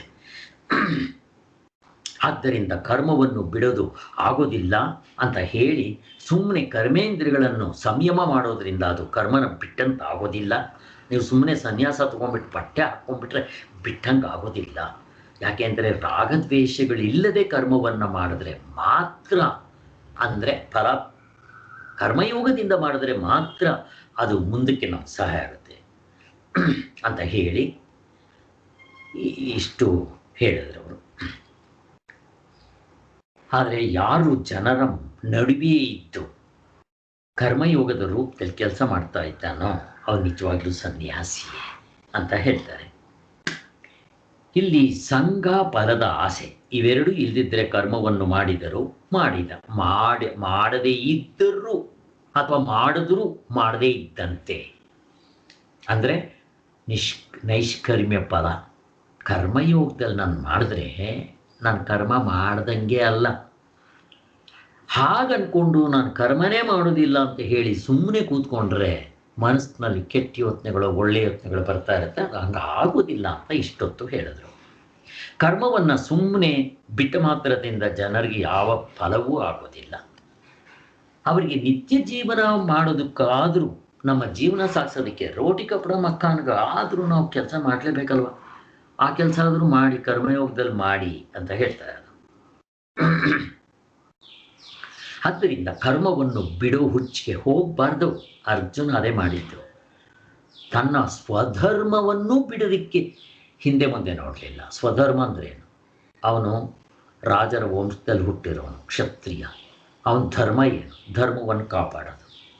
ಈಗ ಧರ್ಮವನ್ನು ಕಾಪಾಡೋ ಬದಲು ಅವನು ತನ್ನ ಧರ್ಮವನ್ನು ಬಿಟ್ಟಲ್ಲ, ಸ್ವಧರ್ಮವನ್ನು ಬಿಡೋದು ಅಲ್ಲ ಅಂತ ಹೇಳ್ತಾ ಇರೋದಷ್ಟೆ. ಕರ್ಮಯೋಗ ರೂಪದಲ್ಲಿ ಮಾಡು. ಪರಮಾತ್ಮನಿಗೆ ಯಜ್ಞ ಅಂತ ಹೆಸರು, ಹಿಂದೆನೂ ನೋಡಿದ್ವಿ. ಆದರೆ ದೇವತೆಗಳಲ್ಲಿರುವ ಶಕ್ತಿ ಪರಮಾತ್ಮಂದೇ, ದೇವತೆಗಳದಲ್ಲ, ಎಲ್ಲವೂ ಪರಮಾತ್ಮಂದೇ. ಆದ್ದರಿಂದ ಪರಮಾತ್ಮನಿಗೆ ಯಜ್ಞ ಅನ್ನೋ ಹೆಸರು ನಿಜವಾಗ್ಲೂ ಮುಖ್ಯಾರ್ಥದಲ್ಲಿ ಒಪ್ಪುತ್ತೆ. ಇದೇ ಕರ್ಮಯೋಗದ ಬೀಗದ ಕೈ. ನೋಡ್ರಿ, ಇಲ್ಲಿ ಸ್ಟ್ರೆಸ್ ಮಾಡಿ ಹೇಳ್ತಾ ಇದ್ದಾರೆ. 4ರಲ್ಲಿ ಕೊನೆಯದು ಇಂಪಾರ್ಟೆಂಟ್. ಈ ಕೆಲವರು ಏನು ಮಾಡ್ತಾರೆ ಅಂದರೆ, ನಾನು ನೋಡಿದ್ದೀನಿ ಕೆಲವರಿಗೆ ದೇವ್ರ ಮೇಲೆ ಅವರಿಗೆ ನಂಬಿಕೆ ಇಲ್ಲ, ದೇವ್ರನ್ನ ಒಪ್ಪೋದಿಲ್ಲ ಅವರು. ಆದರೆ ಅವರು ಮೋಸ, ವಂಚನೆ, ಕಪಟ, ಸುಳ್ಳು, ಹಿಂಸೆ ಮಾಡೋದಿಲ್ಲ. ಮತ್ತು ಅವ್ರಿಗೆ ಮೋಕ್ಷ ಆಗುತ್ತಾ ಅಂತ ಪ್ರಶ್ನೆ ಆಗೋದಿಲ್ಲ. ಯಾಕೆ ಗೊತ್ತಾ? ಅಲ್ಲಿ ಬೀಗದ ಕೈ ಬಿಟ್ಬಿಟ್ಟಿದ್ದಾರೆ ಅವರು. ದೇವ್ರ ನಂಬಿ ದೇವ್ರು ಬೇಕು ಅಂತಾನೆ ಆಸೆ ಇಲ್ಲದೆ ಇದ್ರೆ ಏನು ಪುಕ್ಸಟ್ಟೆ ಹಾಗೆ ಬರುತ್ತೇನೋ? ಎಲ್ಲ ಸರಿ ಒಪ್ಕೋಣ, ಎಲ್ಲ ಸರಿಯಾಗಿ ನಡ್ಕೊತಾನೆ, ಒಳ್ಳೆ ನೀತಿಯಿಂದ ನಡ್ಕೊತಾನೆ. ಅಲ್ಲಿ ಇಂಪಾರ್ಟೆಂಟ್ ಯಾವುದು ಅಂದರೆ ಪರಮಾತ್ಮ ಸೇರಿಸ್ಕೋಬೇಕು. ಅದಕ್ಕೆ ನಮ್ಮಲ್ಲಿ ತಾಯಿಯ ಗರ್ಭದಲ್ಲಿದ್ದಾಗಲೇ ಅಲ್ಲ, ಮದುವೆ ಮಕ್ಕಳು ಆದಾಗ ಅಲ್ಲ, ಮಕ್ಕಳು ಆಗಕ್ಕೆ ಮೊದಲೇ, ನೆಫ್ಷಲ್ಸ್ ಮೊದಲು, ಮದುವೆ ಆದಾಗ ದೇವರನ್ನ ಸೇರಿಸ್ಕೊತಾರೆ. ಮದುವೆ ಹೇಗೆ ಮಾಡ್ಕೊತಾರೆ ಅವರು? ಗಂಡ ಹೆಂಡತಿ ಇಬ್ಬರು ಸೇರಿಕೊಂಡು ಅಗ್ನಿ ಸಾಕ್ಷಿಯಾಗಿ ಮದುವೆ ಮಾಡ್ಕೊತಾರೆ, ಅದು ಗೊತ್ತು. ಅದಾದಮೇಲೆ ಇನ್ನು ನಾವು ನೆಫಿಷಿಯಲ್ಸ್ ಅಂತ ಏನು ಮಾಡ್ತೀವೋ ಅಲ್ಲಿಂದ ಸ್ಟಾರ್ಟ್ ಆಗುತ್ತೆ ನೋಡ್ರಿ. ಅಲ್ಲಿಂದಲ್ಲ, ಅವ್ರ ಮದುವೆಯಿಂದನೇ ಸ್ಟಾರ್ಟ್ ಆಗಿಬಿಡುತ್ತೆ. ಇರಲಿ, ಕೊನೆಗಲ್ಲಿ 16 ಸಂಸ್ಕಾರಗಳನ್ನ ಹೇಳ್ತಾರೆ, ಷೋಡಶ ಸಂಸ್ಕಾರಗಳು ಅಂತ 16. ಅಲ್ಲಿ ಗರ್ಭದಾನ ಕೂಡ ಇಟ್ಕೊಂಡು ಕೊನೆಗೆ ಶವ ಸಂಸ್ಕಾರವೂ ಕೂಡ ಕೊನೆ 16ನೇ ಸಂಸ್ಕಾರ, ಕೊನೆಗೆ ಅದನ್ನೂ ಕೂಡ ಅಗ್ನಿದೇವನಿಗೆ ಆಹುತಿ ಮಾಡೋದು. ಪ್ರತಿಯೊಂದು ನಮ್ಮಲ್ಲಿ ಪೂಜನೀಯವಾದ ಭಾವನೆ. ಆದ್ದರಿಂದ ಹಾಗೆ ಮಾಡಬೇಕು ಅಂತಲೇ ಭಗವಂತ ಹೇಳ್ತಾರೆ. ಎಲ್ಲಿ ಬಿಟ್ಟಿದ್ದೀವಿ ಹೇಳ್ರಿ ದೇವರನ್ನಿಲ್ಲ ನಾವು? ಆ ಮಗು ಹುಟ್ಟಕ್ಕೆ ಮೊದಲೇ ಸ್ಟಾರ್ಟ್ ಆಗಿಬಿಡುತ್ತೆ. ಹಾಗೆ ಅದಕ್ಕೋಸ್ಕರನೇ ಹಾಕಿ ತಗೋಬೇಕು. ಇನ್ನೂ ಒಂದು, ಒಳ್ಳೆ ಮಕ್ಕಳು, ಒಳ್ಳೆ ಸುಸಂಸ್ಕೃತವಾದ ಮಕ್ಕಳು ಹುಟ್ಟಬೇಕು ಅಂದರೆ ತಂದೆ ತಾಯಿಗಳು ಮದುವೆ ಆದಮೇಲೆ 1 ವರ್ಷ ಬ್ರಹ್ಮಚರ್ಯ ಪಾಲನೆ ಮಾಡಬೇಕಂತೆ. ಯಾರು ಮಾಡ್ತಾರೆ? ಫಸ್ಟ್ ಆಫ್ ಆಲ್ ಬ್ರಹ್ಮಚರ್ಯ ಅಂದರೆ ಏನೂ ಗೊತ್ತಿರಲ್ಲ ಅರ್ಥ. ಆದ್ದರಿಂದ ಅಂಥವ್ರಿಗೆ ಒಳ್ಳೆ ಮಕ್ಕಳು ಹುಟ್ಟುತ್ತಾರೆ ಅಂತ ಹೇಳೋದು. ಮತ್ತು ಯಾರು ಬ್ರಹ್ಮಚರ್ಯವನ್ನು ಪಾಲನೆ ಮಾಡ್ತಾರೋ ಅವರಿಗೆ ಓಜಸ್ಸು, ತೇಜಸ್ಸು, ಮುಖದಲ್ಲಿ ಒಂಥರ ಕೊಳೆ ಗಿಳೆ ಅವೆಲ್ಲ ಬಿಟ್ಬೇಡ ಇರಲಿ, ಒಟ್ಟಿನಲ್ಲಿ ಆ ಒಂದು ಆ ವೀರ್ಯವನ್ನು ಯಾರು ಕಾಪಾಡ್ಕೊತಾರೋ ಅವರ ಮುಖದಲ್ಲಿ ತೋರುತ್ತೆ ಅಂತ ಹೇಳ್ತಾರೆ. ನೀವು ರಾಮಕೃಷ್ಣಾಶ್ರಮದ ಮಠದ ಸ್ವಾಮಿಗಳು ಯಾರನ್ನೇ ನೋಡಿ, ನಾನು ಗಮನಿಸಿದ್ದೀನಿ, ಎಷ್ಟು ಶಾಂತವಾಗಿರ್ತಾರಪ್ಪ ಅವರು.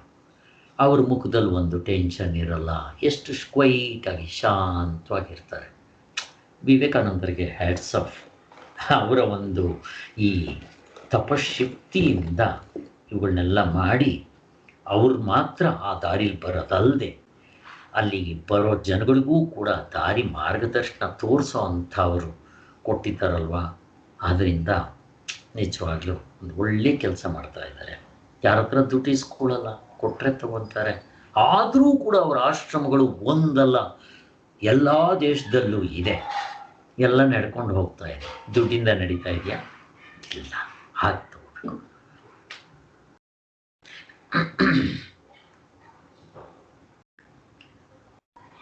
ಇದು ಕರ್ಮದ ಬೀಗದ ಕೈ. ಪರಮಾತ್ಮನ ಸೇರಿಸ್ಕೊಂಡು ಮಾಡಬೇಕು. ಪರಮೇಶ್ವರನಿಗೆ ಕರ್ಮವನ್ನು ಅರ್ಪಿಸೋದು ಅಂತ ಹೇಳ್ತಾರೆ. ಏನದು ಪರಮಾತ್ಮನಿಗೆ ಕರ್ಮ ಅರ್ಪಿಸೋದು? ಅಲ್ಲ, ಇವೆಲ್ಲ ಕೊಟ್ಟಿರೋದು ಯಾರು? ಪರಮಾತ್ಮನೇ. ಮತ್ತು ಪರಮಾತ್ಮನಿಗೆ ತಗೊಂಡೋಗಿ ಅರ್ಪಿಸೋದೇನು? ಏನು ಪರಮಾತ್ಮನ ಹೊಟ್ಟೆ ಹಸುವಿನಿಂದ ಇರ್ತಾನ? ನಾನು ಕೊಟ್ರೇನೆ ನಾನು ತಿನ್ನೋದು, ಊಟ ಮಾಡೋದು? ಎಷ್ಟೋ ಜನ ಹಿಂಗೆ ಕೇಳ್ತಾರೆ. ಅಲ್ಲ ಸ್ವಾಮಿ, ಪರಮಾತ್ಮನ ಥರ ನಾನು ಕೇಳಿರ್ತೀನಿ, ತಿರ್ಗಾ ಪರಮಾತ್ಮನ ತಗೊಂಡು ಅರ್ಪಿಸೋದೇನು, ನೈವೇದ್ಯ ಇಡೋದೇನು ಅಂತ ಈ ಪ್ರಶ್ನೆ ಬರ್ತಾ ಇರುತ್ತೆ. ಇದು ಕೊಟ್ಟಿದ್ದು ಯಾರಪ್ಪ? ಪರಮಾತ್ಮನೇ. ಎಲ್ಲಿಂದ ಬಂತು? ಪರಮಾತ್ಮನಿಂದ. ನೋಡ್ರಿ, ಹೇಳ್ತಾರೆ ಮುಂದಕ್ಕೆ. ಈಗ ಪರಮಾತ್ಮ ಕೊಟ್ಟಿದ ಮೇಲೆ ಅವನಿಗೊಂದು ಥ್ಯಾಂಕ್ಸ್ ಹೇಳ್ಕೊಂಡು ಉಪಯೋಗಿಸೋದು ಬೇಡವಾ? ಆವಾಗ ಏನಾಗುತ್ತೆ? ಅದು ನಿಜವಾದ ಅನ್ನವಾಗುತ್ತೆ. ನಾವು ಯಾವುದೇ ವಸ್ತು ಆಗಲಿ, ಅನ್ನ ಆಗಲಿ, ನಾವು ಒಳಗೆ ತಗೊಳ್ಳೋದು ಏನು ಬೇಕಾದರೂ ಆಗಲಿ ಪರಮಾತ್ಮನಿಗೆ ಅರ್ಪಿಸಿ ತಗೋಬೇಕು. ನೋಡೋದು, ಕೇಳೋದು, ಮೂಸೋದು ಅಥವಾ ಕಾಯವಾಚ ಮನಸ ಅವುಗಳನ್ನೆಲ್ಲ ಪರಮಾತ್ಮನಿಗೆ ಅರ್ಪಿಸಿ ತಗೋಬೇಕು. ಆವಾಗ ಏನಾಗುತ್ತೆ? ಅದು ನಿಜವಾದ ಒಂದು ಆಹಾರ ಆಗುತ್ತೆ. ಅದು ಬಿಟ್ಟು ನಾನು ಪರಮಾತ್ಮನ ಮರ್ತು ಸ್ವೀಕಾರ ಮಾಡಿದ್ರೆ ಅದು ಪಾಪ ಆಗುತ್ತಂತೆ. ಮುಂದಕ್ಕೆ ನೋಡೋಣ, ಇಲ್ಲೇ ಸ್ಪಷ್ಟವಾಗಿ ಎಕ್ಸ್ಪ್ಲೈನ್ ಮಾಡ್ತಾರೆ.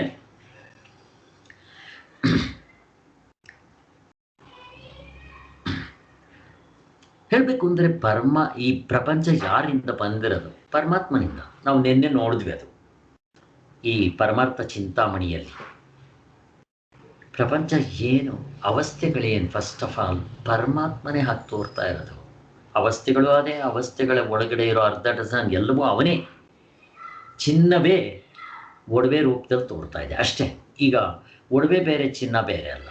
ಹಾಗಿದ್ದಾಗ ಪರಮಾತ್ಮ ಕೊಟ್ಟದ್ದನ್ನು ಪರಮಾತ್ಮನಿಗೆ ಅರ್ಪಿಸ್ಬೇಕೋ ಬೇಡ, ಅವನು ಕೊಟ್ಟಿರೋದು ಅವನಿಗೆ ಅರ್ಪಿಸೇ ನಾವು ತಿನ್ನಬೇಕು ಅನ್ನೋದು. ಆವಾಗ ಪುಣ್ಯ ಬರುತ್ತೆ. ಮತ್ತು ಇನ್ನೊಂದು, ಆ ದೇವ್ರಿಗೆ ನಾನು ಅರ್ಪಿಸಿ ತಿಂದರೆ ನನಗೆ ಇಂದ್ರಿಯ ನಿಗ್ರಹ ಒಂದು, ಎರಡನೇದು ನನ್ನಲ್ಲಿ ನಾನು ನನ್ನದು ಅನ್ನೋ ಮಮಕಾರ ವಸ್ತುಗಳಲ್ಲಿ ಶರೀರದ ಮೇಲೆ ಕಡಿಮೆ ಆಗಬೇಕು. ಅದಕ್ಕೋಸ್ಕರ ಅರ್ಪಿಸೋದು. ನಮ್ಮಲ್ಲಿ ತಲೆ ಬಗ್ಗಿಸ್ಕೊಂಡು ಹೋಗಬೇಕು. ಬಾಗಿಲು, ದೇವಸ್ಥಾನಗಳು, ಗರ್ಭಗುಡಿಗಳು ನೋಡ್ರಿ ತುಂಬ ಚಿಕ್ಕದಾಗಿರುತ್ತೆ. ತಲೆ ಹಿಂಗೆ ಬಗ್ಕೊಂಡು ಹೋಗಬೇಕು. ಯಾಕೆ ಅಂದರೆ ಅಹಂಕಾರ ನಮ್ಮಲ್ಲಿ ಕಡಿಮೆ ಆಗಬೇಕು ಅನ್ನೋದಕ್ಕೋಸ್ಕರ ಹೀಗೆಲ್ಲ ಮಾಡಿರ್ತಾರೆ. ಇಲ್ಲಿ ನಡೆಯುತ್ತಿರುವ ವ್ಯಾಪಾರವೆಲ್ಲ ಆತನ ವಶದಲ್ಲೇ ಇರುತ್ತೆ. ಆದರೂ ನಾವು ಈ ಕರ್ಮವು ನಾನು ಮಾಡಬೇಕಾದದ್ದು, ಈ ಕಾರಕಗಳನ್ನು ನಾನು ಸಂಪಾದಿಸ್ಕೊಂಡಿರ್ತೇನೆ, ಇದರಿಂದಾಗುವ ಫಲ ನನಗೇ ಆಗಬೇಕು ಅಂತ ಅಂದ್ಕೊಂಡ್ರೆ ಇದು ಪಾಪದ ಫಲ ಭೋಗಿಸೋಂಗೆ. ಇದು ಯಾತಕ್ಕೆ, ನಾನು ನನ್ನದು ಅನ್ನೋ ಅಭಿಮಾನ ಇಟ್ಕೊಂಡು ನಾವು ಮಾಡ್ತಾ ಇರೋದು. ಅದು ಯಾವತ್ತೂ ಒಳ್ಳೆಯದಲ್ಲ. ಇದಕ್ಕೇನಂತಾರೆ, ಮಿಥ್ಯಾಭಿಮಾನ ಬಿಟ್ಟರೆ, ಈ ಅಭಿಮಾನವನ್ನು ಬಿಟ್ಟು ಪರಮಾತ್ಮನಿಗೆ ಅರ್ಪಿಸಿ ಮಾಡಿದ್ರೆ ನನಗಲ್ಲ ಅಹಂಕಾರದ ಭಾವನೆ ಇರೋಲ್ಲ. ಆದ್ದರಿಂದ ಪರಮಾತ್ಮ ಏನು ಬಂದು ತಿನ್ನೋಲ್ಲ ಅದನ್ನು. ಬಟ್ ನಾವು ಅಷ್ಟು ಮನಸ್ಸಿನಲ್ಲಿ ಭಾವನೆ ಮಾಡ್ಕೊಂಡು ಮಾಡಿದ್ರೂ ಸಾಕು, ನನ್ನ ಅಹಂಕಾರ ಕಡಿಮೆ ಆಗ್ತಾ ಬರುತ್ತೆ ಅನ್ನೋ ದೃಷ್ಟಿಯಿಂದ ಇವೆಲ್ಲ ಮಾಡೋದು. ಮತ್ತು ಇಂದ್ರಿಯ ನಿಗ್ರಹನೂ ಆಗುತ್ತೆ. ಪರಮಾತ್ಮನಿಗೆ ಅರ್ಪಿಸಿ ನಾವು ತಿನ್ನಬೇಕು ಅನ್ನೋದು ಕೂಡ ಹಾಗೆ. ಹೀಗೆ ಈಶ್ವರನಿಗೆ ಅರ್ಪಿತವಾದ ಕರ್ಮವೇ ಜ್ಞಾನ ಸಾಧನವಾದ ಕರ್ಮ. ನಮಗೆ ಮೋಕ್ಷ ಬೇಕು ಅಂದ್ರೆ ಹೀಗೆಲ್ಲ ಮಾಡಬೇಕು. ಹೀಗೆ ಈಶ್ವರನಿಗೆ ಅರ್ಪಿತವಾದ ಕರ್ಮವೇ ಜ್ಞಾನ ಸಾಧನವಾದ ಕರ್ಮ. ಇಂತಹ ಕರ್ಮಗಳಲ್ಲಿ ಯಜ್ಞವು ಹೆಚ್ಚಿನದಾದ್ದರಿಂದ ಯಜ್ಞವನ್ನು ಹೊಗಳೋದಕ್ಕೋಸ್ಕರ ಪರಮಾತ್ಮ ಇದನ್ನು ಶುರು ಮಾಡಿದ್ದಾನೆ. ಆದ್ದರಿಂದ ಪರಮೇಶ್ವರನಿಗೆ ಅರ್ಪಣೆ ಮಾಡಬೇಕು. ಯಜ್ಞವನ್ನು ಇಲ್ಲಿ ವಿಧಾನ ಮಾಡಿದೆ ಅಂತ ಭಾವಿಸ್ಕೋಬೇಕು. ಕರ್ಮಕಾಂಡದಲ್ಲಿ ಯಜ್ಞವನ್ನು ವಿಧಾನ ಮಾಡಿರೋದು ಆಗಿರುವುದರಿಂದ ಇದು ಮುಮುಕ್ಷುಗಳಿಗಾಗಿ ಉಪಯೋಗಿಸಿರೋದಿದು. ನಾವು ಅದನ್ನು ಕರ್ಮಯೋಗ ರೂಪದಲ್ಲಿ ಮಾಡಿದ್ರೆ ನಾವು ಮುಮುಕ್ಷುಗಳಿಗೆ ಸಹಾಯ ಆಗುತ್ತೆ ಅನ್ನೋ ದೃಷ್ಟಿಯಿಂದ ಜ್ಞಾನಕಾಂಡದಲ್ಲೂ ಕೂಡ ಅದನ್ನು ಒತ್ತಿ ಹೇಳ್ತಾ ಇದ್ದಾರೆ. ಹೀಗೆ ಪ್ರಜಾಪತಿ ಬ್ರಹ್ಮನು ಪ್ರಜೆಗಳನ್ನು, ಯಜ್ಞಗಳನ್ನ ಅನ್ನೋದನ್ನೆಲ್ಲ ಹೇಳಿದೆ. ಅವನು ಸೃಷ್ಟಿ ಮಾಡ್ತಾನೆ, ದೇವತೆಗಳು ಎಲ್ಲರನ್ನೂ ಮಾಡ್ತಾನೆ. ಮಾಡಾದ್ಮೇಲೆ ನೀವು ಅವ್ರನ್ನ ತೃಪ್ತಿ ಮಾಡೋದಕ್ಕೆ ಯಾಗ ಯಜ್ಞಗಳನ್ನ ಮಾಡ್ರಿ. ಅಲ್ಲಿ ನಿಮಗೆ ಇರೋದನ್ನ ಎಲ್ಲ ಬಡವರಿಗಾಗಲಿ ಅವ್ರಿಗಾಗಲಿ ಸಮರ್ಪಣೆ ಮಾಡಿಬಿಡ್ರಿ. ನಿಮ್ಗೆ ಅದರ ಹತ್ರಷ್ಟು ಸಿಗುತ್ತೆ ಅಂತ ಭಗವಂತ ಹೇಳ್ತಾ ಇದ್ದಾನೆ. ಈ ಕಾಠೋಪನಿಷತ್ ಅಥವಾ ಕಠೋಪನಿಷತ್ನಲ್ಲಿ ನಚಿಕೇತನ ಅವ್ರ ತಂದೆ ಎಲ್ಲವನ್ನು ಒಂದು ಯಜ್ಞ ಮಾಡಿದ್ದೆ.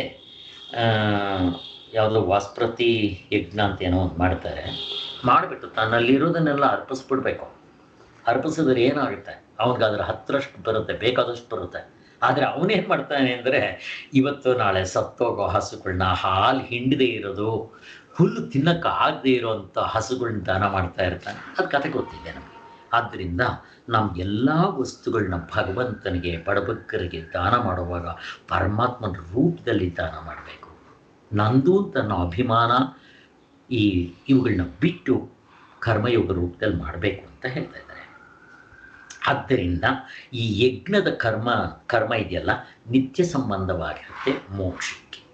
ಮನುಷ್ಯರು ದೇವತೆಗಳಿಗೆ ತೃಪ್ತಿ ಮಾಡುವ ಯಜ್ಞವನ್ನು ಮಾಡ್ತಲೇ ಇರಬೇಕು. ದೇವತೆಗಳಿಗೆ ತುಂಬ ಖುಷಿನಂತೆ. ನಾವು ದೇವತೆಗಳನ್ನ ಪ್ರೀತಿ ಆಗುವಾಗ ಮಾಡಬೇಕು ಅಂದರೆ ಯಾಗ ಯಜ್ಞಗಳು ಮಾಡಬೇಕಂತೆ. ಅವ್ರಿಗೆ ತುಂಬ ಪ್ರೀತಿ ಆಗಿಬಿಡ್ತಾರಂತೆ. ಅವರಾದರೆ ಏನು ಮಾಡ್ತಾರೆ, ಅವರು ನಮ್ಮ ಮೇಲೆ ಕರುಣಾ ಕಟಾಕ್ಷ ಮತ್ತು ನಾವು ಕೇಳಿದ್ದನ್ನು ಕೊಡ್ತಾರೆ. ಅದರ ಜೊತೆಗೆ ಅಲ್ಲಿ ಮಳೆ ಬೆಳೆ, ಸಮೃದ್ಧಿ, ಸುಖ, ಸಂಪತ್ತು, ಐಶ್ವರ್ಯ, ಆರೋಗ್ಯ ಎಲ್ಲವನ್ನೂ ಕರುಣಿಸ್ತಾರಂತೆ. ನೋಡ್ರಿ, ಇದು ಯಾರಿಗೆ ಬೇಡ?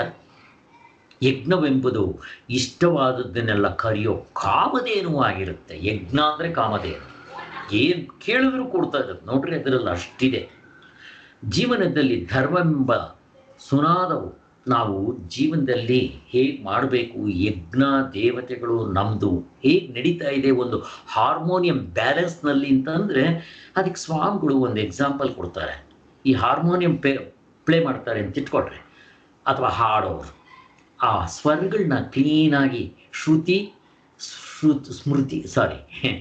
ಶ್ರುತಿ ಮತ್ತು ತಾಳ ಎರಡು ಸೇರ್ಬೇಕಂತ. ಆ ಸೇರಿದ್ರೆ ಕೇಳೋದಕ್ಕೆ ಇಂಪಾಗಿರುತ್ತೆ.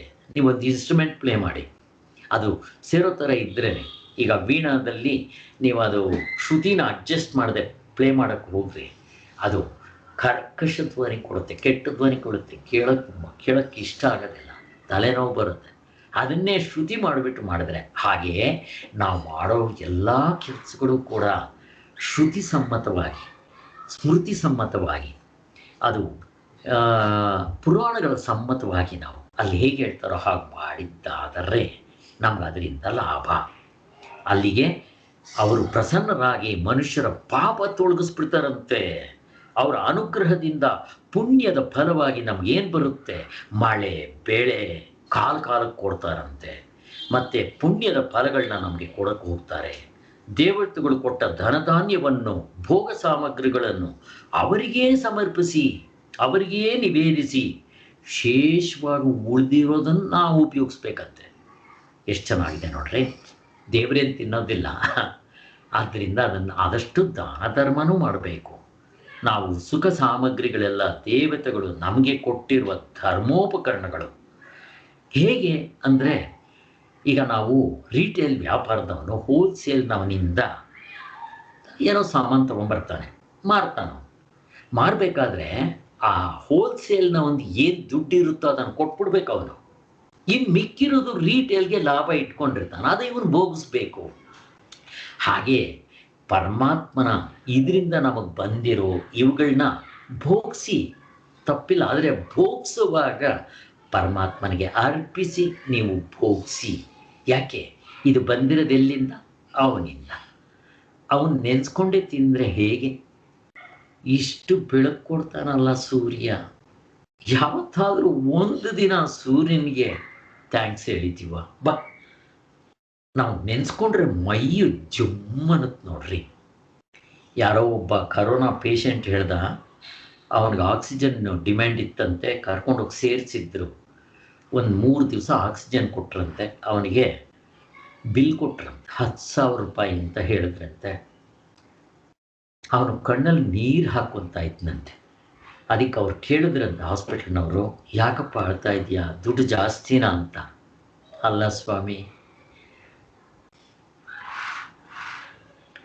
ಹುಟ್ಟಿದಾಗ್ಲಿಂದ ಎಷ್ಟು ಗಾಳಿ ಕುಡ್ದಿದ್ದೀನೋ ಗೊತ್ತಿಲ್ಲ, ಇಲ್ಲಿವರೆಗೂ ಯಾರೂ ದುಡ್ಡು ಕೇಳಿರಲಿಲ್ಲ. ಆದರೆ ನನಗದರ ಕಡೆ ಗಮನನೇ ಇಲ್ಲ. ಆ ವಾಯುದೇವ ಅಂದರೆ ಯಾರು? ಆ ದೇವರಿಗೆ ಯಾವತ್ತಾದರೂ ಒಂದು ದಿನ ಥ್ಯಾಂಕ್ಸ್ ಹೇಳಿದ್ದೇನೆ ಆ ಗಾಳಿಗೆ? ಅದ್ರ ಬದಲು ನಾವೇನು ಮಾಡ್ತೀವಿ, ಚಳಿಗಾಲದಲ್ಲಿ ಹಾಳ ಚಳಿ ಅಂತ ಬೈತೀವಿ. ಆ್ಯಕ್ಚುಲಿ ನಾವು ಮಾಡೋದು ದೇವರುಗಳನ್ನ ಹೀಗ. ಮತ್ತು ನಮಗೆ ಮಳೆ ಬರಬೇಕು, ಬೆಳೆ ಬರಬೇಕು, ಕಾಯಿಲೆ ಕಸಾಲೆ ಇರಬಾರ್ದು, ಆರೋಗ್ಯವಾಗಿರಬೇಕು, ನನಗೆ ಮನಸ್ಸಿಗೆ ಸಮಾಧಾನ ಬೇಕು. ಎಲ್ಲಿಂದ ತಂದು ಬರುತ್ತೆ? ನಾವು ನಡ್ಕೊಳ್ಳೋ ರೀತಿಗೆ ನಮಗೆ ಇವೆಲ್ಲ ಸಿಗುತ್ತಾ? ಆದ್ದರಿಂದ ಲೆಕ್ಕ ಹಾಕ್ಕೊಳ್ರಿ. ನಮ್ಗೆ ಅಗ್ನಿ ಬೆಳಿಗ್ಗೆ ಎದ್ದಿದ ತಕ್ಷಣ, ಭೂತಾಯಿಗೆ ಕಾಲಿಟ್ಟಿದ ತಕ್ಷಣ ನಾವು ಎಷ್ಟು ಪಾಪ ಮಾಡಿದ್ರು ಕ್ಷಮಿಸ್ತಾಳಲ್ಲ. ಯಾವತ್ತಾದರೂ ಒಂದಿನ ಪ್ರತಿದಿನ ಭೂತಾಯಿಗೆ, ಅಮ್ಮ ತಾಯಿ, ನಾವು ಎಷ್ಟು ಗಲೀಜು ಮಾಡ್ತೀವಿ, ಕಸ ಮಾಡ್ತೀವಿ, ಎಲ್ಲ ಮಾಡ್ತೀವಿ, ಆದರೂ ನಮ್ಮನ್ನು ಕ್ಷಮಿಸ್ತೀಯ ನೀನು? ಒಂದಿನ ಯಾವತ್ತಾದರೂ ಆ ತಾಯಿಗೆ ನಮಸ್ಕಾರ ಮಾಡಿದ್ದೀವ? ಭೂತಾಯಿಗಾಗಲಿ, ನೀರಿಗಾಗಲಿ, ಅಗ್ನಿಗಾಗಲಿ, ವಾಯುಗಾಗಲಿ, ಆಕಾಶಕ್ಕಾಗಲಿ, ಈ ಆಕಾಶವನ್ನೆಲ್ಲ ಸೃಷ್ಟಿ ಮಾಡಿದ ಪರಮಾತ್ಮನಿಗಾಗಲಿ. ಈಗ ಅನಿಸುತ್ತೆ, ನಾವು ಪರಮಾತ್ಮನ ಯಾವಾಗ ನೆನೆಸ್ಕೋಬಾರ್ದು. ಅದಕ್ಕೆ ಜಪ ಮಾಡೋದ್ರಿಂದ 24 ಗಂಟೆ ಉಸಿರು ನಮ್ಗೆ ಇದ್ದಾಗಲಿಂದ ಹಿಡಿದು ಕೊನೆಯವರೆಗೂ ಆ ಪರಮಾತ್ಮನ ಸುಮ್ಮನೆ ಜಪ ಮಾಡಿ ಸಾಕು. ರಾಮನಾಗಿ ನಡ್ಕೊಂಬರೋಕ್ಕೆ ಪ್ರಾಣೆಗೂ ಆಗಲ್ಲ, ತುಂಬ ಕಷ್ಟ ಇದೆ. ಆದರೆ ರಾಮ ಅನ್ನೋದು ಕಷ್ಟ ಇದೆಯಾ? ನನ್ನ ಮೊಮ್ಮಗಳಂತಾಳೆ 1.5 ವರ್ಷ, ಮತ್ತು ಅಷ್ಟಂದರೆ ನಾವು ನಮ್ಮ ಪಾಪ ಎಲ್ಲ ತೊಳೆದು ಬಿಡ್ತಾನಂತೆ ರಾಮ. ಇನ್ನು ಅಷ್ಟೂ ಮಾಡದೇ ಇದ್ದರೆ ಹೇಗೆ? ನಾವು ಆ ಉಪಕಾರವನ್ನು ಸ್ಮರಣೆ ಮಾಡಿಕೊಂಡು ಯಜ್ಞಶಿಷ್ಟವಾದ ಭಾಗವನ್ನು ಉಪಯೋಗಿಸ್ಕೋಬೇಕು. ಇಲ್ದಿದ್ರೆ ಏನಾಗುತ್ತೆ ಗೊತ್ತಾ? ಅವನ ಸ್ವತ್ತನ್ನು ನಾವು ಕಳ್ತನ ಮಾಡ್ದಂಗಾಗುತ್ತಂತೆ. ಯಜ್ಞವನ್ನು ಮಾಡಿ ಉಳಿದ ಭಾಗವನ್ನು ಉಣುವವರು ಸಕಲ ಪಾಪಗಳ ಪರಿಹಾರ ಆಗ್ಬಿಡುತ್ತೆ ನಾವು ಹಂಗೆ ಅರ್ಪಿಸಿ ಮಾಡಿದ್ರೆ. ಆದರೆ ದೇವತೆಗಳ ಅರ್ಪಣೆಗಳಿಲ್ಲದೆ ತಮಗೋಸ್ಕರವೆಂದು ಯಾರು ಅಡುಗೆ ಮಾಡ್ಕೊತಾರೋ, ಏನಾಗಲಿ ಅಡುಗೆ ಅಂತ ಒಂದೇ ಅಲ್ಲ, ತಿನ್ನೋದು ಒಂದೇ ಅಲ್ಲ, ನೋಡೋದು, ಕೇಳೋದು, ಮೂಸೋದು, ಮುಟ್ಟೋದು ಪ್ರತಿಯೊಂದೂ ಕೂಡ ಮನಸ್ಸಿನಲ್ಲಿ ಮಾಡ್ಕೊಳ್ಳೋದು ಎಲ್ಲ. ಅದಕ್ಕೆ ಹೇಳಿದ್ದು ಕಾಯ ವಾಚ ಮನಸ. ನೀವು ಏನೇನು ಅನುಭವಿಸ್ತೀರೋ ಪರಮಾತ್ಮನಿಗೆ ಅರ್ಪಿಸಿ ನೀವು ಅನುಭವಿಸಿ. ಪರಮಾತ್ಮ ಏನು ಉಪಯೋಗಿಸ್ಬಿಡಲ್ಲ, ನೀವು ಅನುಭವಿಸಿದ್ದು ಏನಾಗುತ್ತೆ? ನನ್ನ ಅಹಂಕಾರ ಕಡಿಮೆ ಆಗುತ್ತೆ, ಪರಮಾತ್ಮ ನೆನೆಸ್ಕೊಂಡಂಗಾಗತ್ತೆ. ಮತ್ತಿನ್ನೇನು ಬೇಕು? ಯಜ್ಞರೂಪವಾದ ಕರ್ಮದಲ್ಲಿ ನಮ್ಮದೆಂಬುದು ಯಾವುದೂ ಇಲ್ಲ. ಲೆಕ್ಕ ಹಾಕ್ರಿ, ನಾನೇ ಹುಟ್ಬಿಟ್ನಾ? ಎಲ್ಲಿಂದ ಬಂದ್ವಿ? ತಂದೆ ತಾಯಿಗಳಿಂದ ಬಂದ್ವಿ. ತಂದೆ ತಾಯಿಗಳಿಗೆ ಎಲ್ಲಿಂದ ಬಂದರು? ಭೂಮಿಯಿಂದ ಬಂದರು. ಭೂಮಿ ಎಲ್ಲಿಂದ ಬಂತು? ಗಿಡಗಳಿಂದ ಬಂತು. ಗಿಡಗಳು ಎಲ್ಲಿಂದ ಬಂತು? ನೀರಿಂದ ಬಂತು. ಹೀಗೆ ನೋಡ್ತಾ ಹೋದರೆ ಮೇಲ್ಗಡೆಯಿಂದನೇ ಎಲ್ಲ ಬರ್ತಾ ಇರೋದು. ಆದ್ದರಿಂದ ಆ ಯಜ್ಞರೂಪವಾದ ಕರ್ಮದಲ್ಲಿ ನಮ್ಮದೆಂಬುದು ಯಾವುದೇ ಇರೋದಿಲ್ಲ.